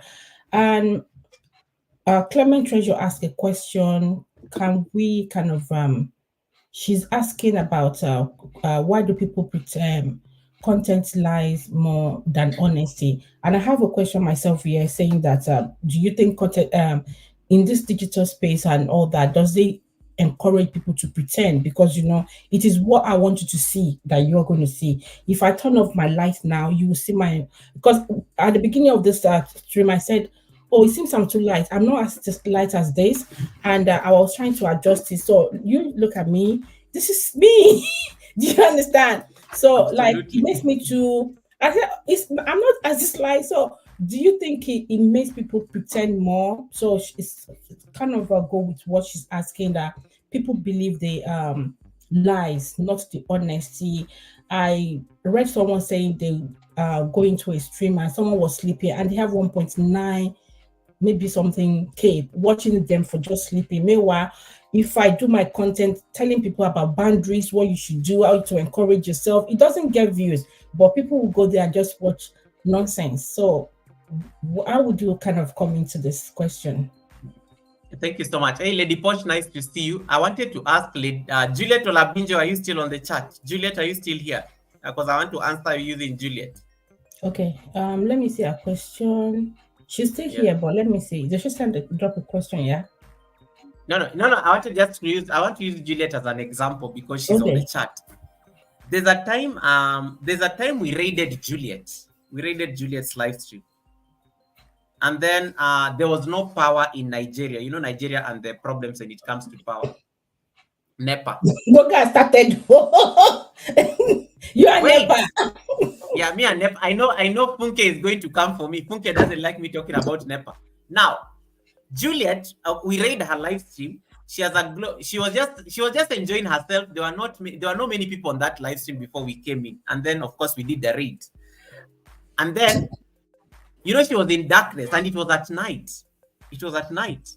And people kept on wondering, why are you in the dark? Are you in our lived realities? We are not the same. And that's why so Juliet and I have a running joke. Anytime we meet each other on White Streets, we are always laughing at each other because of NEPA. And there's a time when Kavi was having a birthday party, I couldn't join Kavi's panel because the power had just gone here in Kenya. So Juliet had power there in Nigeria. NEPA had behaved that day, and then Juliet starts making fun of me on the chat. Goga, so your NEPA there has decided to do that thing today. So anytime Juliet and I meet on YouTube, we are always like, how is NEPA treating you today? And then she asked me, how is the Kenyan NEPA treating you today? And I'm like, my Kenyan NEPA is behaving. And it's always amazing when we crack those jokes because it makes me appreciate the realities that we are living in. Juliet could have just pretended when the crowd raided her channel. She could have actually just made sure she had the best, amazing streaming lights. She would have not talked about NEPA. That's her lived experience. She didn't pretend at all. And I like when people asked her, why are you in the darkness? She really explained so nicely, like, guys, this is NEPA. Nigeria has a lot. She started going through about how Nigeria has a lot of power problems and things like that. We got to appreciate there are people who live in privilege because the raid had a lot of people who live in the US, people are living in Europe. They don't have this kind of problems. So it was nice for her to actually educate them about the problems that some of us face when it comes to the digital space. We don't have the same luxuries as some people. So social media has this thing, it has conditioned that we want to show our best parts. We don't want to show our bad parts because we feel that we'll be judged. We will be judged on this. But have you ever noticed like the people who are authentic, their content goes viral sometimes because they're just being themselves. It is not production. They just woke up, the chicken is chasing them. I don't know, the cow has done what, especially those village kind of content. It's very natural, it's very raw, it has not been filtered, nothing has been done to it. The world has gotten so fake that people actually now appreciate authenticity. It's becoming a superpower because we are used to faking things online in order to impress people who don't even care about us. Okay, so if Goga goes and hires a car and comes with it on a live stream and says, guys, I drive an S-Class Mercedes, and then once I click end, I mean, so what? So what?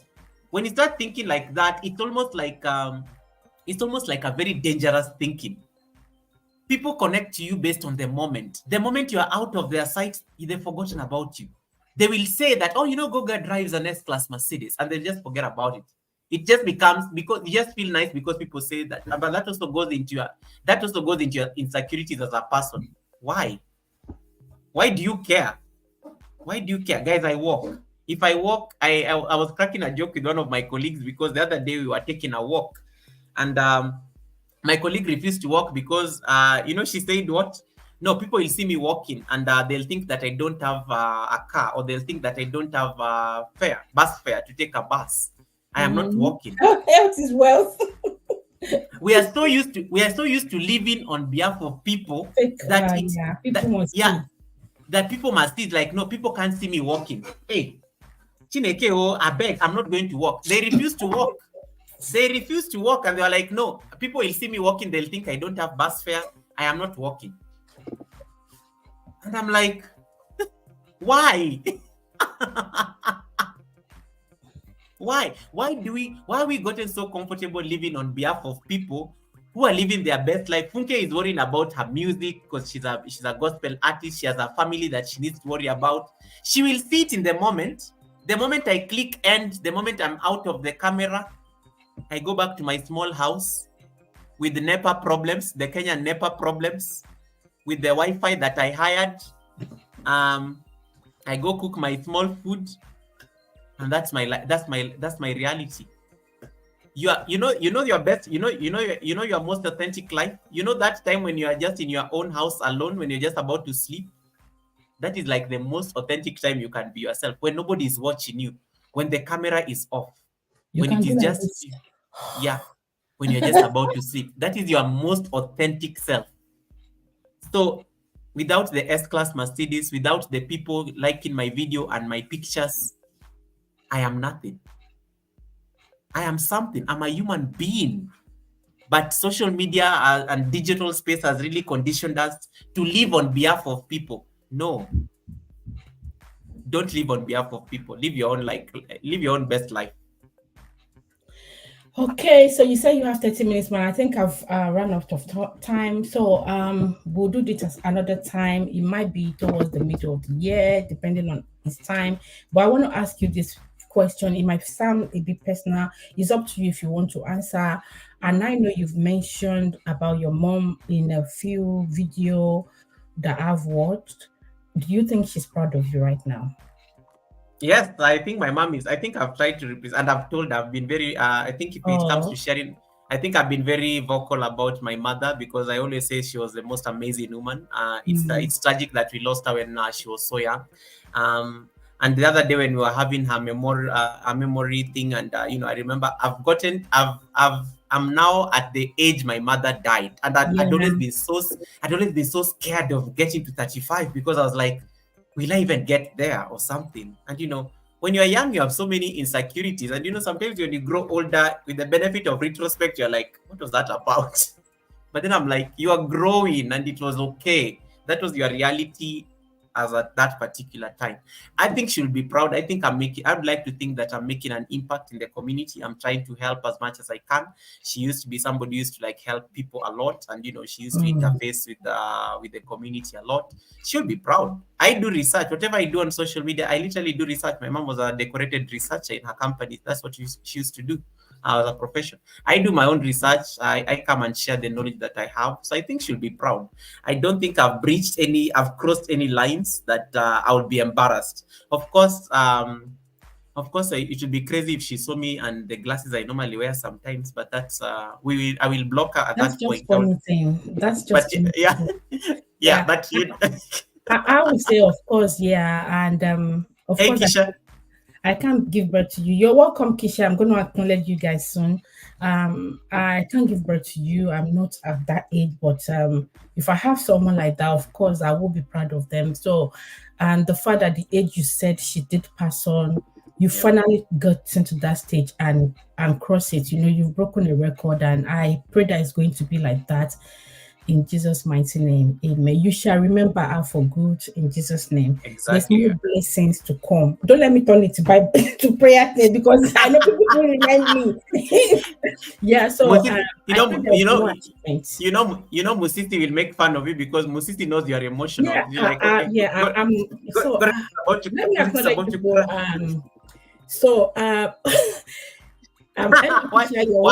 Why are you turning off your camera? Turn it back on.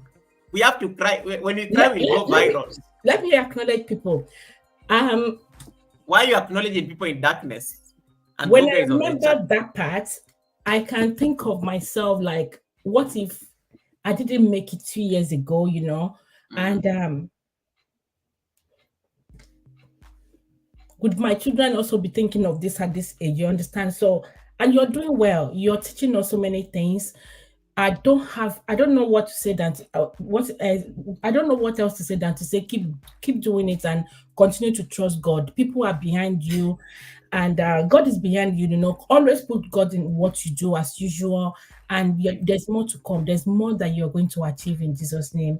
I pray that even your own children, by the time you're telling them the story, they will celebrate you as well, the way you actually celebrate your own mother. And Kisha, you're welcome. Thank you for coming. I do appreciate you. If I'm not able to actually bring your question out, so I think I'm okay now. Yeah. If I'm not able to bring your ask your question, it might be another time because it's running out of time. People do not really care. Yeah. Julia said the truth is people don't really care. Just do as long as you are not hurting people and it make you are happy.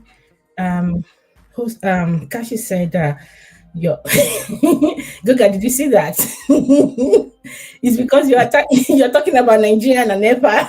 If they catch you, Lady Posh, you're welcome. Thank you. I forgot to actually acknowledge you the other time, but Goga was Thank you, talking, so Yemzi. I had to acknowledge. Just highlight the message. What did you say, Goga? No, I was just saying thank you, Yemzi. Yemzi is saying go guys celebrate you. I just saw that there. So. Okay, and she said that, but I feel people who have it most showcase their real life, but most of us on other side we fake to match the class. Yeah, some people fake it to this fake it to make it thing. Um, yes, don't live on behalf of people. Okay, yeah. And greeting. Belinda said, Goga, you're called borrowed confidence. Thank you for the wisdom nuggets. Blessing. Okay, congratulations. God did it for you. I have friends too. She has friends who has passed on at the age of 49 in their family, but when the crisis, she's even me too. I have some friends which it was this year that is going to be their birthday, and I was now saying to myself, maybe I should have actually had the party. So everyone let's just thank God for life, because you don't know when it's going to be your turn. And there was a video I actually dropped about Summer Aku was saying she saw heaven. I was just saying, let's live right so that when it called us home, you can be rest assured that you're going to go and rest and to a place of peace. So I hope that I pray that she's resting well, and she's in a place of peace right now. She was spiritually praying. I don't know who that with you. You started though. That's why I don't like to talk too much about parenting thing, because it actually makes me emotional. I'm an emotional person, so I try to avoid some things, but there was no how I wouldn't touch about your mom, because each time I read it or when you're talking about it, sometimes I go offline. It does touch me. There are certain things that I can't really deal with when it comes to someone passing on. Yeah, but well done, and we're proud of you. On behalf of mothers, we're proud of you. Thank you so much. Emotional woman, yeah. What else? Honestly, good guys, an amazing human being, and Almighty God continue to bless and protect and uphold you. Amen. I think it's just prayer. I celebrate you. We celebrate you. Can I meet up? I don't know. I don't know if I can meet up. Yeah, but thank you very much for coming. I've got questions, so I just had to stop it. So no, I can take a few if it's you can just identify what you think. If there's one, maybe you need me to answer. Chat, because I might end up not be able to to read the chat. Fake it, yeah, fake it until you make it. Which people will say, Vivi, you're also a beautiful person. God should protect you. I don't know. Did she say something about her mom? I'm not sure. Maybe I missed that. Kisha said listening for about 45 minutes at the gym. Oh, okay. Enjoy the gym. So greeting just got okay. Goga is responding. I don't think I'm fake, but I do wear different mask in different situations to protect myself and others. Yeah, sort of. We do that. People talk about two-face. Sometimes I would need to be nice to someone, but if I see what they're bringing, then it makes me to build up. Then I can know how to build my wall eye around them. Boundaries. So they might say, "Oh, she has changed." Of course, you made me to change. So change is inevitable. I will change. Amen. Blessing. You're welcome, Juba. Thanks for coming. God bless you. We appreciate you for tuning in, everyone. You're welcome, Goga. Musisi. Abi is just an exclamation. Okay, I get you, Kisha. Okay, I think we're done.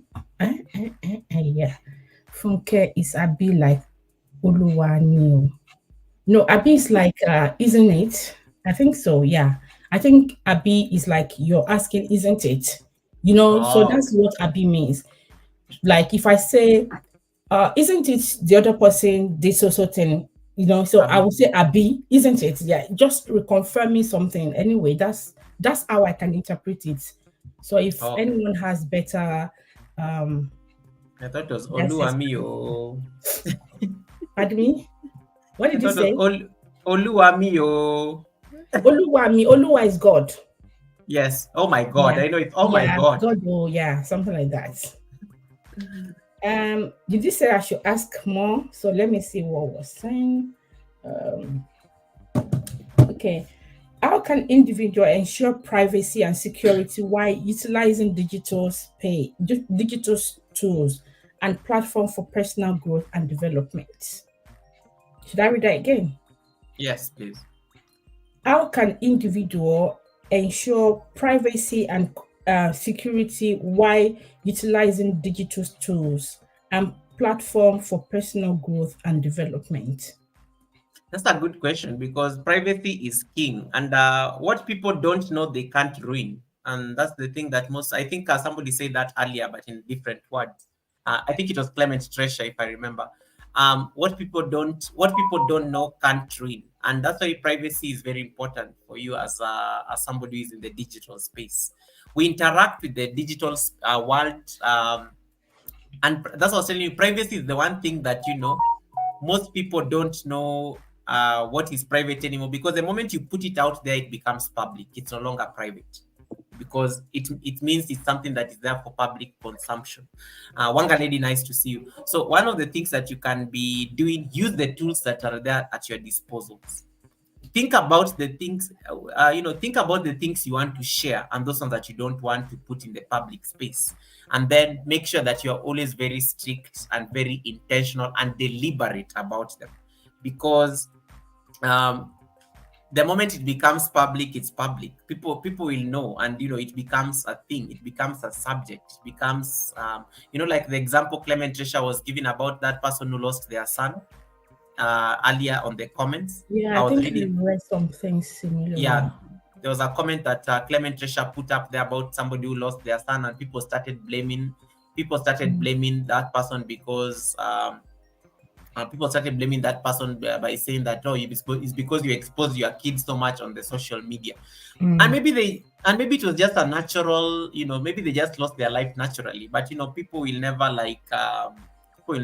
actually appreciate that. Some people will never appreciate that. And then we don't.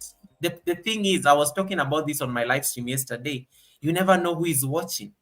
You never know who is watching, and that is like the most scary thing out there. You just never know who is watching. It may be somebody who has been holding a grudge with you from childhood. Finally, I've found Goga. So he has a YouTube channel.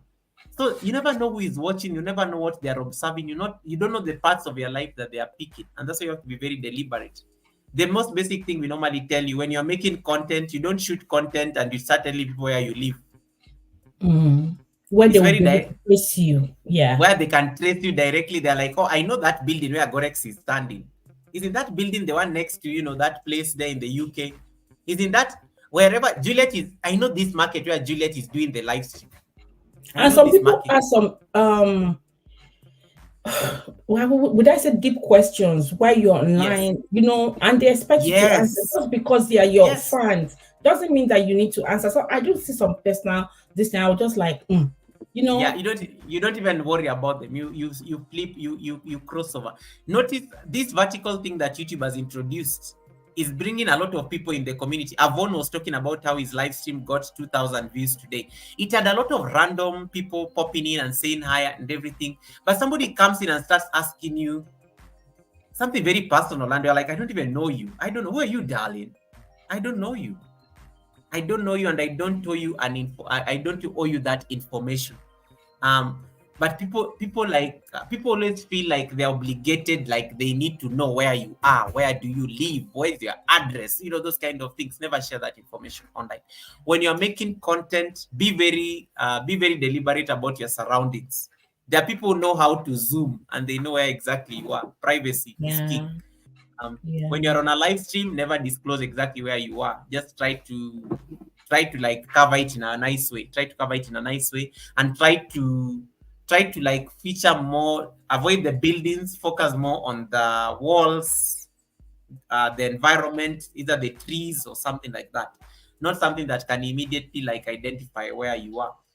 And that's why they normally say sometimes even when sometimes you report things after the event, not when you're live, once you've left the place. And that's why when you are doing videos, when you are doing your video, don't like do it on site, on set, unless it's a very safe place that you know most people will not reach. Or it's a very public space that you know you don't your security will not be compromised. People are weird out here, guys. And when you're online, when you decide the day you decided to open a YouTube channel and put yourself here, you opened yourself to the possibility that anybody can find you, anybody can be watching you. So you have to be very careful, very careful.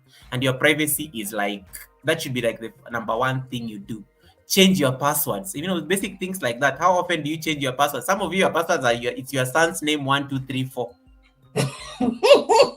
Go guy. Gorex Corner 2024 because the year has changed.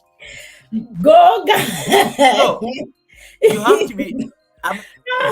Why Gorex? Why are you laughing? Is that your password? I'm just guessing. I'm just saying. It's not my password, but it's just when you.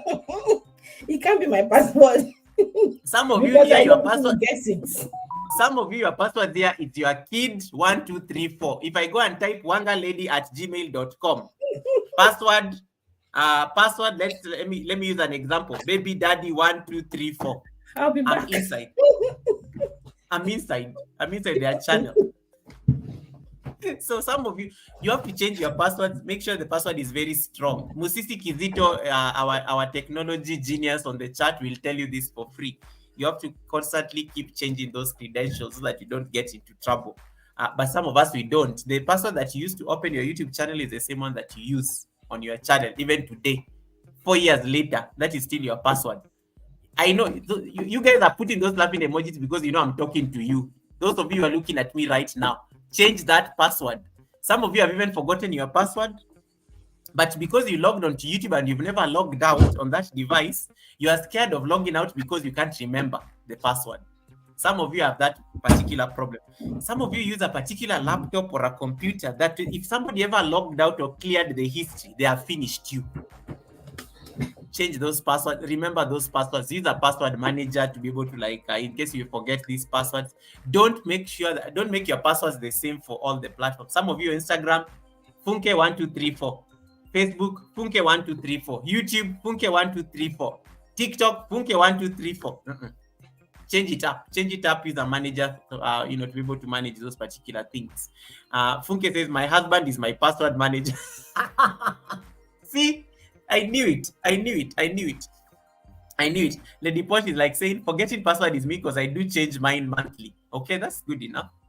But because you forget, see your life, because you forget. Priscilla, nice to see you. Well, I think most of the time now the apps remind us to change our password. Yeah. So it's you have to think about these things. Like they're very simple, but they're very practical. Change it up after maybe 1 month may be a bit too extreme because most of us forget, but maybe every 3 months you can reduce it because nowadays people are getting very predictive. Every 3 months is good enough, something that you can remember. Okay. And then another thing, the basic things you normally say, the email that you use on YouTube, that should not be the email that people can find you with when they want to send you a message for collaborations. Okay? It has to be something different. Look at Gorex here. My WhatsApp number is +444. Are you seeing this number that is passing down there? Yeah. Only share a number when you are really sure that you want to share your phone number. Never share your phone number on the so unless you're using it for business purposes and transaction purposes for collaboration, but never share your personal contacts. On that number, that's where people that send me case studies and it's not my everyday number. So yeah, I see so many things that I see some things, people who ask some questions. So I guess I've been using the number for kind of case study and any other business thing. So it's out there for them. So you see that is now your business. That is now your business number. That's now have your business number. So you have to make sure. Look at what Clement Resha says. I have Facebook for 6 years, and if I lost, I just open a new one. Look at this one. Now she has how many Facebook? You're not using it for business, are you? How many accounts on Facebook can somebody have if she keeps losing them and then she just opens a new one? You're putting your digital footprint is still out there. Your pictures are still out there. Priscilla here will tell you for free. Priscilla Updating TV. Priscilla's channel was Facebook page was hacked. This guy went and changed his profile picture. It's a man who hacked Priscilla's accounts, both Instagram and Facebook. And they're proudly calling themselves a different name, but they're using Priscilla. No, they're called Priscilla, but they're using a different name. And it's the most amazing thing. You see a random person using your profile. So it is one of those things that you have to start thinking about. Be very intentional. Don't duplicate these things. Learn to clear your history. Especially if you log into a public computer that is not exactly yours. Learn to make it a habit to be clearing your history. Your YouTube, make sure, like, in case you log onto a computer that is not yours, make sure you clear history, like everything, passwords and everything. Because what if somebody accesses that channel? And then what if they delete your channel? You know, like you have to be paranoid. I was when I was in school, I remember I used to be told, yes, it is okay to be paranoid when it comes to your security. Be as paranoid as possible. Imagine the worst possible thing that can happen. Yeah. Imagine the worst possible thing that can happen. And then it will make you act accordingly. So always be paranoid. Always be paranoid, and because it will make you be more vigilant and be careful on your channel. Hello, Bito, how are you doing? Welcome. Yeah, so that is my long answer to your question, that yes, privacy is very important, and we have to make use of the tools that you have at your disposal. Be changing passwords, be clearing history, don't avoid using public Wi-Fi sometimes. Yeah, I don't like it because don't use public Wi-Fi. Yeah. Or if make sure you avoid using public Wi-Fi. If you have data, you just try to rely on the data. I know we love free things, but sometimes, man, you have to be like get paranoid about your security. Last week I was attending this. Last week, and I was away. I was attending this this training, and I remember the presenter was like, the presenter literally was ready to hack our phones because we were on the public Wi-Fi, and he showed us all our phones, and I was like, oh my god, that's my phone on the screen, there.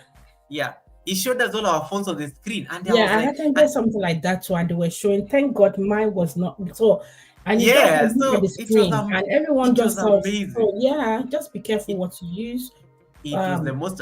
Freebies has disadvantages. Yeah, it was the most amazing thing out. I was like, oh my, we saw all our phones, and it was just a touch of a button, and he was like, do I come in? And then it's like, yeah, so be very deliberate about this kind of things, so that you don't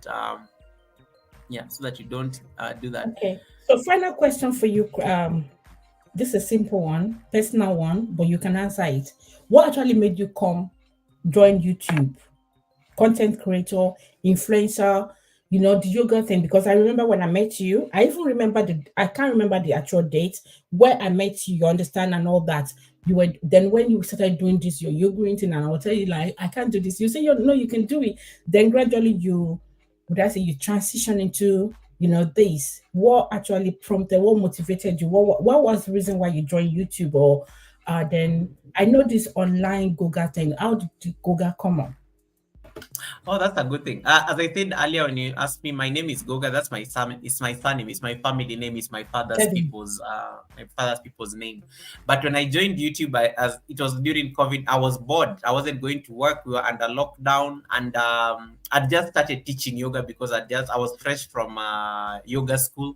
I was ready to start teaching, but then COVID happened. Now you couldn't actually teach because we had to social distance, and yoga is a very physical process. You need to actually be in touch with a student. You have to make sure you're helping them make adjustments and things like that.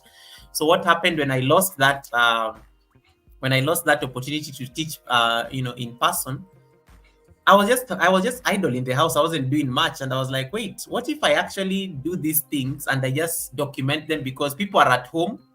Can I teach? Can I do like videos, and then I can demystify yoga practice to the community using my platform? And that's what made me start doing yoga videos. as part of my channel. And then of course I did a lot of videos, but the algorithm wasn't picking up. But the other day I called myself for a meeting, and I remember I had to ask myself, what is the reason I joined YouTube? I didn't join YouTube to get monetized. I joined YouTube to actually post yoga videos. That was the mission. I looked at my year campus. I normally fill this thing called the year campus every year. The vision was actually to just share the content to the community. It wasn't to get monetized. It wasn't to get views. It was just to put the content there so that at least I have it somewhere there. And then but of course, the price of growth, you started getting more subscribers. You started making friends on YouTube, and eventually the direction of the channel changes. And so I realized that I liked going to a lot of channels, and I was learning so much from the channels. And people were asking questions, and sometimes when people ask questions, nobody was answering them. And so I started making it my effort to be answering these questions based on what I know. Like, bananas, they will drop. You have to do it after 24. Those simple things people ask. Because when you've been in enough live streams for so long, you kind of know so much. You end up having the knowledge. So you know why you're not supposed to be doing a live stream when you're live. You get, those basic things. You're not supposed to be following somebody else immediately. You give it like 24 hours. You get to know these kind of things. So people asking questions in random channels, and I started found myself answering these questions. And then when I started I remember when I started doing my live streams, it soon became a Q&A place. People started asking me questions. People started asking me questions, and for some reason I had an answer for them. So with the time, what I learned is that when you offer people value, they will come. Because why are they coming? Because Google will answer my question if I ask. And I really, because they are coming because they have a question. And if you can answer their question, they will stay. And then I realized that was keeping people more. So my channel slowly took that direction of a Q&A, where now I was taking on people's questions. There was a lot of demand to start doing live streams because that is a live interaction. People can ask you directly rather than them sending me on Instagram. Well. It's more engaging, and there are people who are benefiting. The people can't ask questions. It's like being in a classroom, and there are people who are shy. They don't want to ask questions. There are people who actually are benefiting from somebody asking a question. Because I wanted to say that question they couldn't ask, they will see someone who has asked it. Somebody has asked, and they're like, "Hey, I always like it." Like yesterday when I was doing my live stream, my Friday live stream, and some people are like saying, "Goga, when I come to your channel, I always have a notebook." And I was like, "Wow, I didn't know you take it." So it's like that. It's fun. You're making fun of us, and you're saying all sorts of things. But I'm taking notes because when you mean business, you mean business, and I'm actually learning something from it. So it became a very interactive. Hey, Michael Marak, welcome. That's my amazing brother from India. List Data 10, thank you so much for coming in. True Mamle, nice to see you. Okay, Lobito, I said hi to you. I see Evangelist. Thank you so much, Evangelist. Welcome to the live stream. Evangelist Virginia. I can see the tribe is here. So with the time it became like you're offering value to people. They're going to stay because that is the currency. And then, so the channel took a life of its own. So in addition to the yoga, it was now Q&A. People now started treating the channel as a place to come and hang out on Wednesdays. Because it's fun, your questions will be answered, and then you get to meet more people. And I like that. I like that because I was happy that, wow, we have created something. Happy as well. Yeah.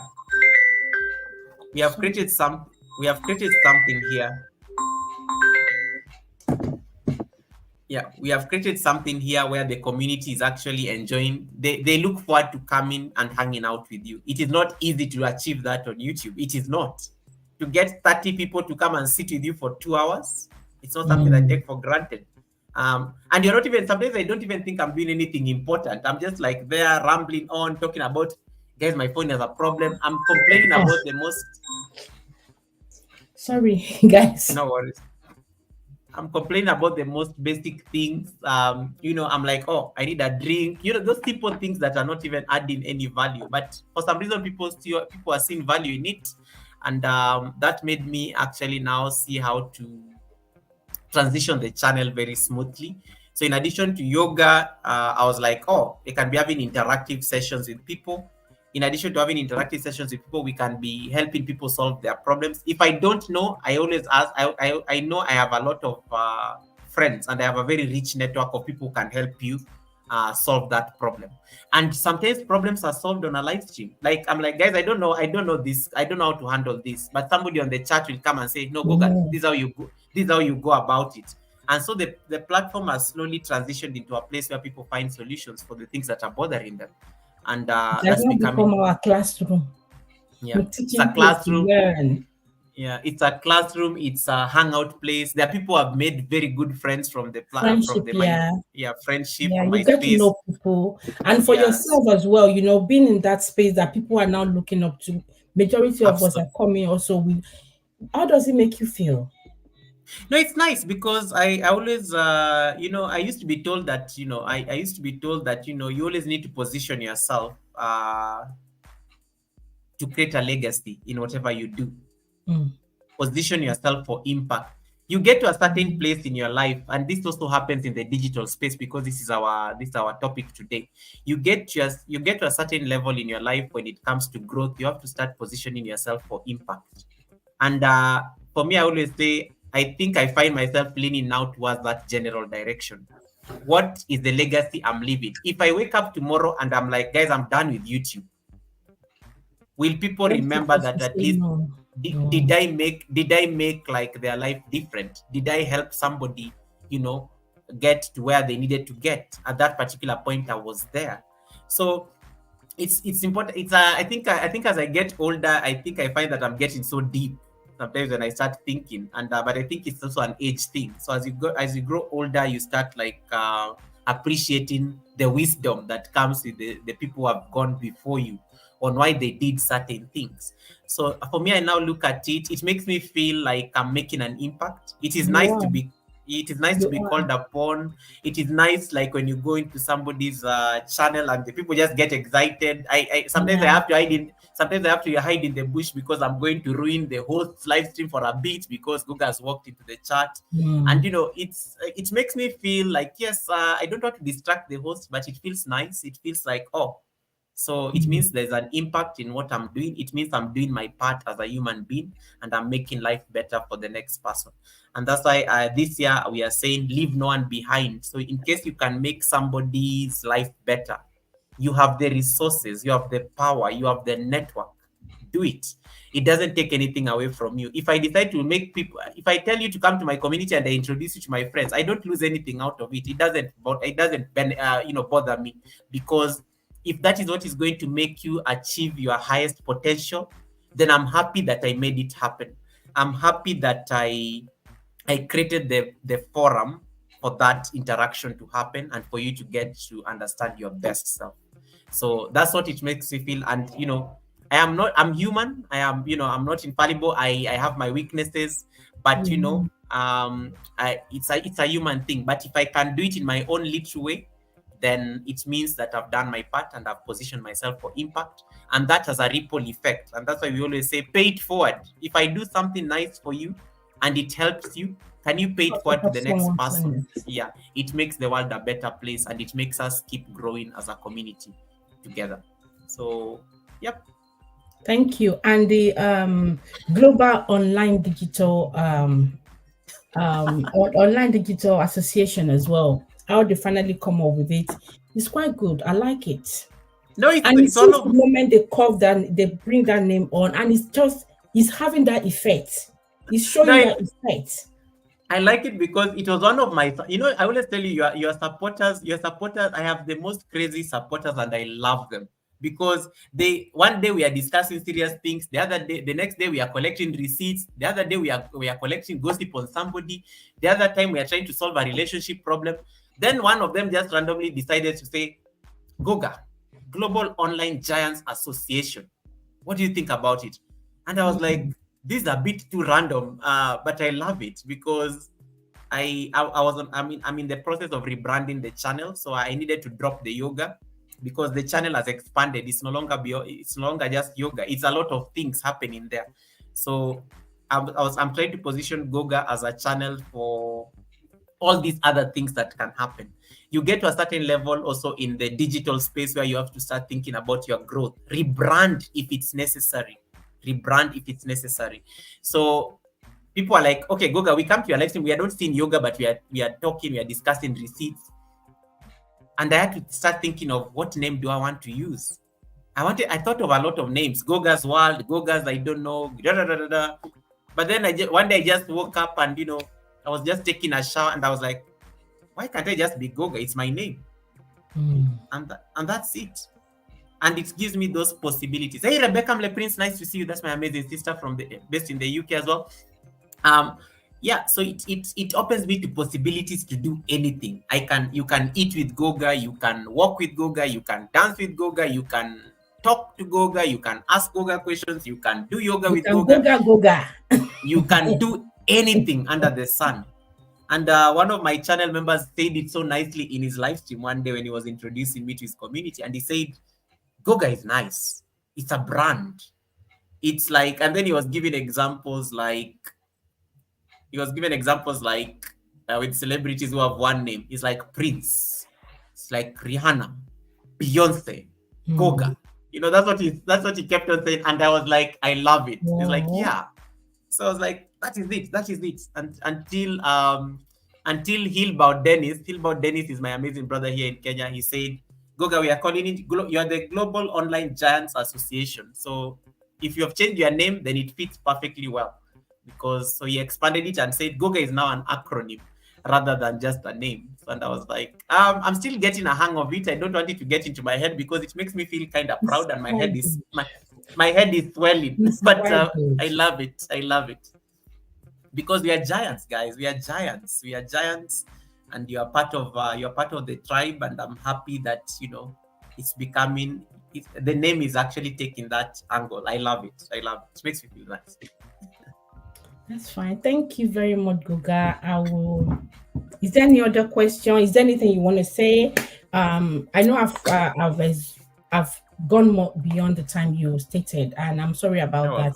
But you see, people are coming in as well. So thanks everyone who has been here. If I've not acknowledged you, I'm sorry. Rebecca, you're welcome. True Mommy, thank you very much for coming. Liz Datasen, thank you for coming. Asmodi, thank you. Lady Posh, you're welcome. Thank you. BW, Mama Twain, you're welcome. Priscilla, Updating TV, you're welcome. Thank you for coming. Everything with Lobito, you're welcome. Thanks for coming in. I don't know who I've not highlighted. Juba Bruce, thank you for coming as well. If I haven't highlighted your name, Evangelist Virginia Izikuyi, thank you, ma'am, for coming. I appreciate you. Thanks for coming. Chison, I think I've acknowledged you. I'm not too sure, but yeah, thank you for coming. So for Goga. Yeah, sorry, Asmode. Okay. You need to fix Nightbot. Asmode got timed out. Asmode, sorry about it. I think you typed global online, and Gorek's Nightbot is very strict on capital letters. She needs to change a few things, but I will have the one that was done the other time. Yeah, I will have her turn it off or maybe adjust it so that it doesn't keep you in the cold for long. So I know it's been timed out for about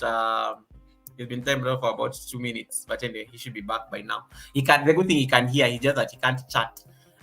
Yeah, my final thoughts is like, yeah, thank you so much for having me in this platform. You are very warm, welcoming. I am glad we made this happen. I know we've been planning this from December last year. But this is the time it was meant to happen, and I'm glad it is happening on the second day of the third month of the year. It is always an honor to be welcomed in these platforms to come and share the little knowledge that I have. I don't take it for granted because, for somebody to invite you in their space, it's like being invited in somebody's house. People don't just invite you to their homes. They only invite you to their homes if they feel like you're worth their company in their homes. So I am glad that Gorek saw it fit that that I needed to be the one to grace this platform this Saturday evening. and I'm so honored that she picked me for this, and our diaries aligned, and we were able to make sure that this happens. My name is Goga. You can search for me on YouTube as Goga Yoga, because I think in the process of rebranding, I'm trying to make sure that I claim the Goga name so that I'm the only one who is searchable there. I'm getting there. It's already happening. But for now, you can type Goga Yoga. You can type at Yoga with Goga. You will still be able to find me. And then you can connect to my channel. I do post videos, but I took a different direction because the algorithm was not favoring my videos, but the algorithm loves me on live streams and shorts. So I decided to, if something is not working in the digital space, for you to grow, it's okay. You can abandon it. If it is, you can't be doing the same thing and it's not working. So I decided to work with what makes the channel work. That's why I do more live streams than videos. So you go to my channel, you'll find I only post videos twice a month. I only post videos twice a month because I focus more on live streams and shorts. Shorts because I recently graduated as a short superstar. Courtesy of a YouTube program that we did for about 8 weeks, and I graduated from the program. So now I'm a member of the YouTube Shorts community, where I get to interact with YouTube, where they tell me what I need to do for shorts, what are the strategies I can use to make my shorts pop. It has been working. You can see some of my recent shorts are getting over 6,000 views and things like that. It's getting there. I'm trying to apply the lessons that we learned at the academy. I also do live streams. My live streams are very interactive. They're normally for Wednesdays. Wednesdays I do tutorials. Sundays I normally just hang out with my guests, who are normally my channel members or my friends, where they can explain their experience. And then some of you have been Gorex has been a co-host on my live streams. Wednesday is normally for serious conversations. Sunday is normally Sunday service, very casual. Then Fridays, I tend to do what you call the spontaneous. I don't have a time for it. I just pop up anytime I feel like. And it works. It works. Fridays, I just pick any random topic that is not so heavy, but we can talk about it as we end the week. So I do 3 live streams in a week. And I enjoy making content. I genuinely enjoy making content. I feel more happy when I'm making content online. I like the interactions I make. I like the friends I make in the platform. And I'm looking forward to more engagements, more collaborations, and more growth opportunities. So thank you so much, Gorex, for having me. My last thing to say before I drop off on this topic is that comment that I was talking about earlier. Stop comparing your behind the scenes with everyone's highlight reel. Stop comparing your behind the scenes with everyone's highlight reel. I'm going to post it on the chat so that Gorex can highlight it as a comment, and then that will be my parting shot.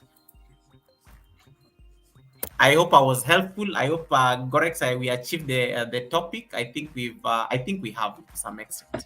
So thank you so much for having me on the panel. Yeah, you did very well. There are so many questions I actually wanted to ask, and when you first started talking, you actually cover majority of them without even asking. You're very smart. Me asking that question about your mom.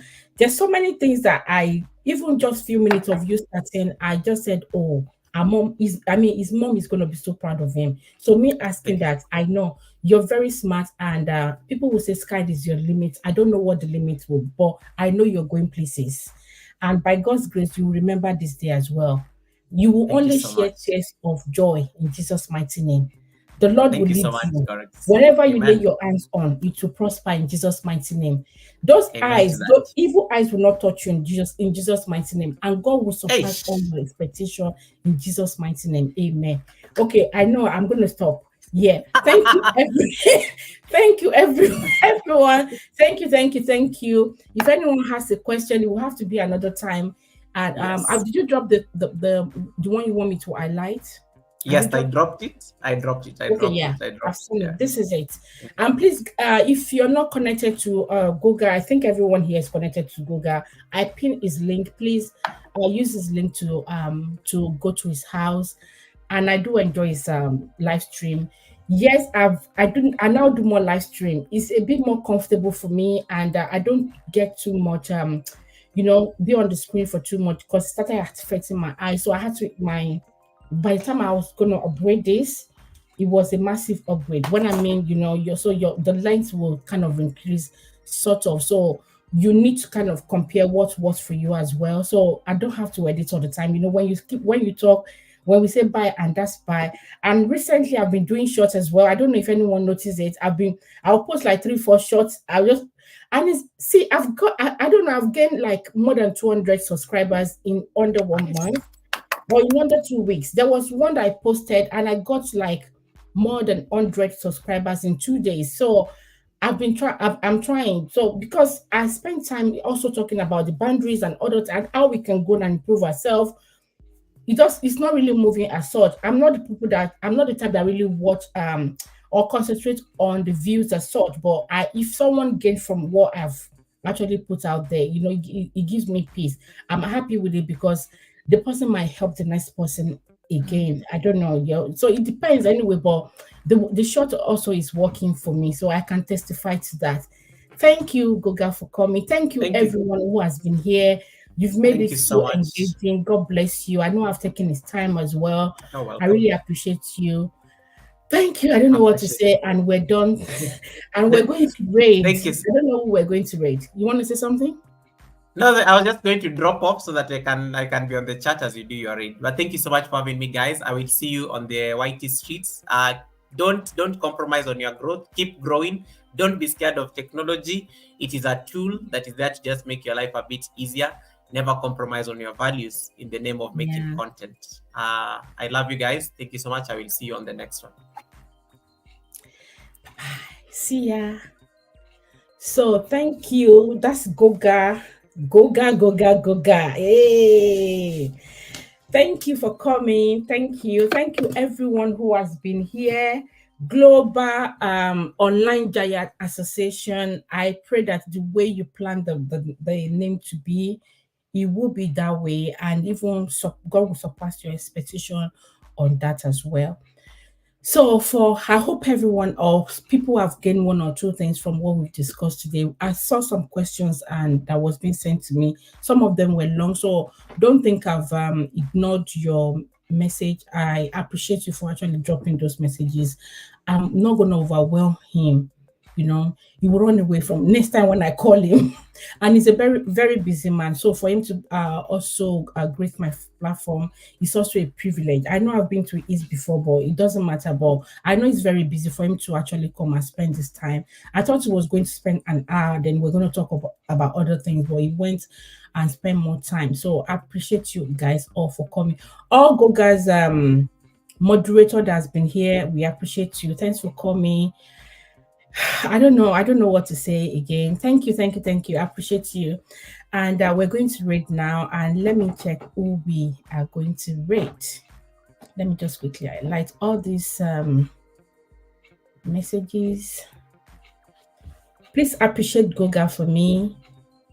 And ask Modi, I know you decide to come in with your second name, which is good. I don't know. I will go and check the night bot and tune that 120 seconds are down. Oh, do not say anything because your happiness like if I talk too much, I'll start crying, isn't it, dear Gores? You have been a wonderful host. Thank you. I appreciate you. You've not been dropping video. I think the last one I watched, you were walking in the park. I remember the face. Ekwishema, thank you, ma'am. Well done, says Olution. Wow, one of my uncles is here. Thank you. Love you, Goga. We love him. He's very smart. He's very helpful. BW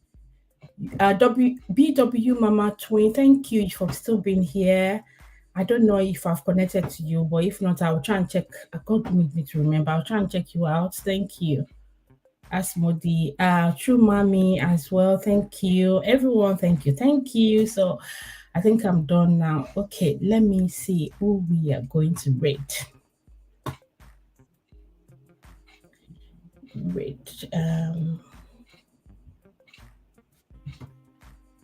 redirect. So please let's type Gores rate when we you can type down the screen on the comment section as well.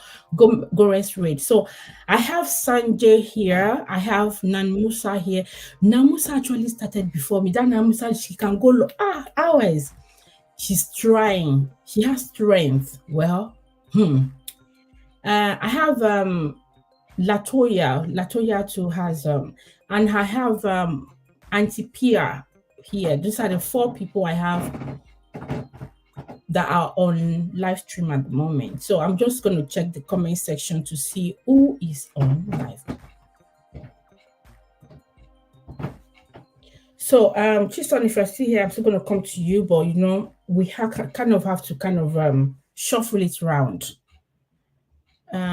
You are right. Abi means isn't. I got it. Thank you. So guys, are you still here? Please type Gores raid or hashtag Gores raid. And also, I've actually just listed those who are online at the moment. Who should we raid? We have Sanjay, we have Namusa, we have Latoya, we have Auntie Pia Rant. Should we read this Sanjay? I've always been saying I'm going to read them one day. Let me see people talking. Lady Posh is still here. Thank you. Can you guys hear me? Who should we raid? Who should we raid? Yeah. Gores raid. Okay. So you're using red for the love. Okay. Who should we raid? Should I show you the screen? Who should we raid? Let me quickly share the screen.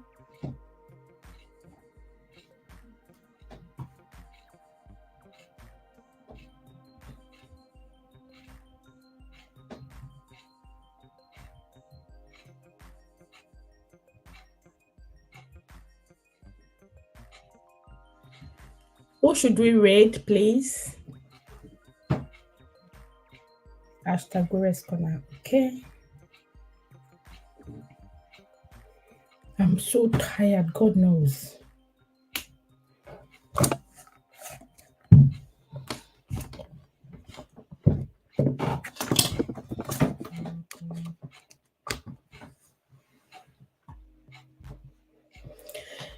It seems no one is responding, so I'll just go by.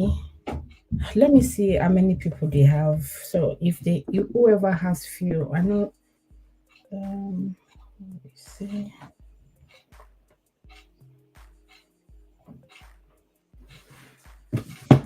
Even Chison that says she's online though. Let me just check. Live.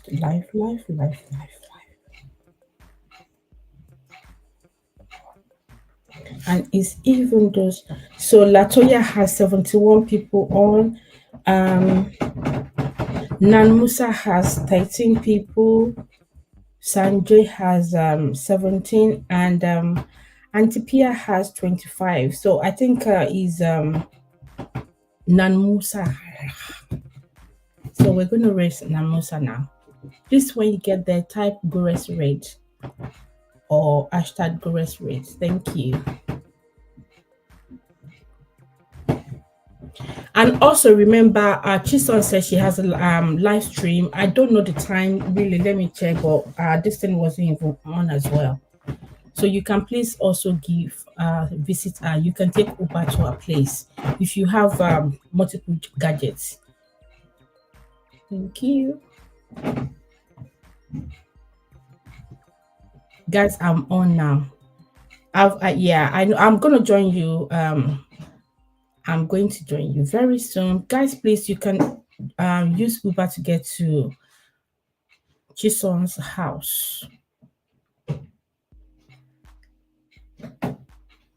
Thank you, everyone. Oh, I won't stop sharing. Thank you, everyone. And I'll see you in my next one. Next week, we have another. So next week is going to be myself and Chison. No, myself and Stefan. So please make it a date for next week. And we have a guest coming to this show as well, to this studio, and it's going to be a great conversation as well. So please help me out. Thank you. Okay, and we'll meet at the other houses. Do take care. Bye bye.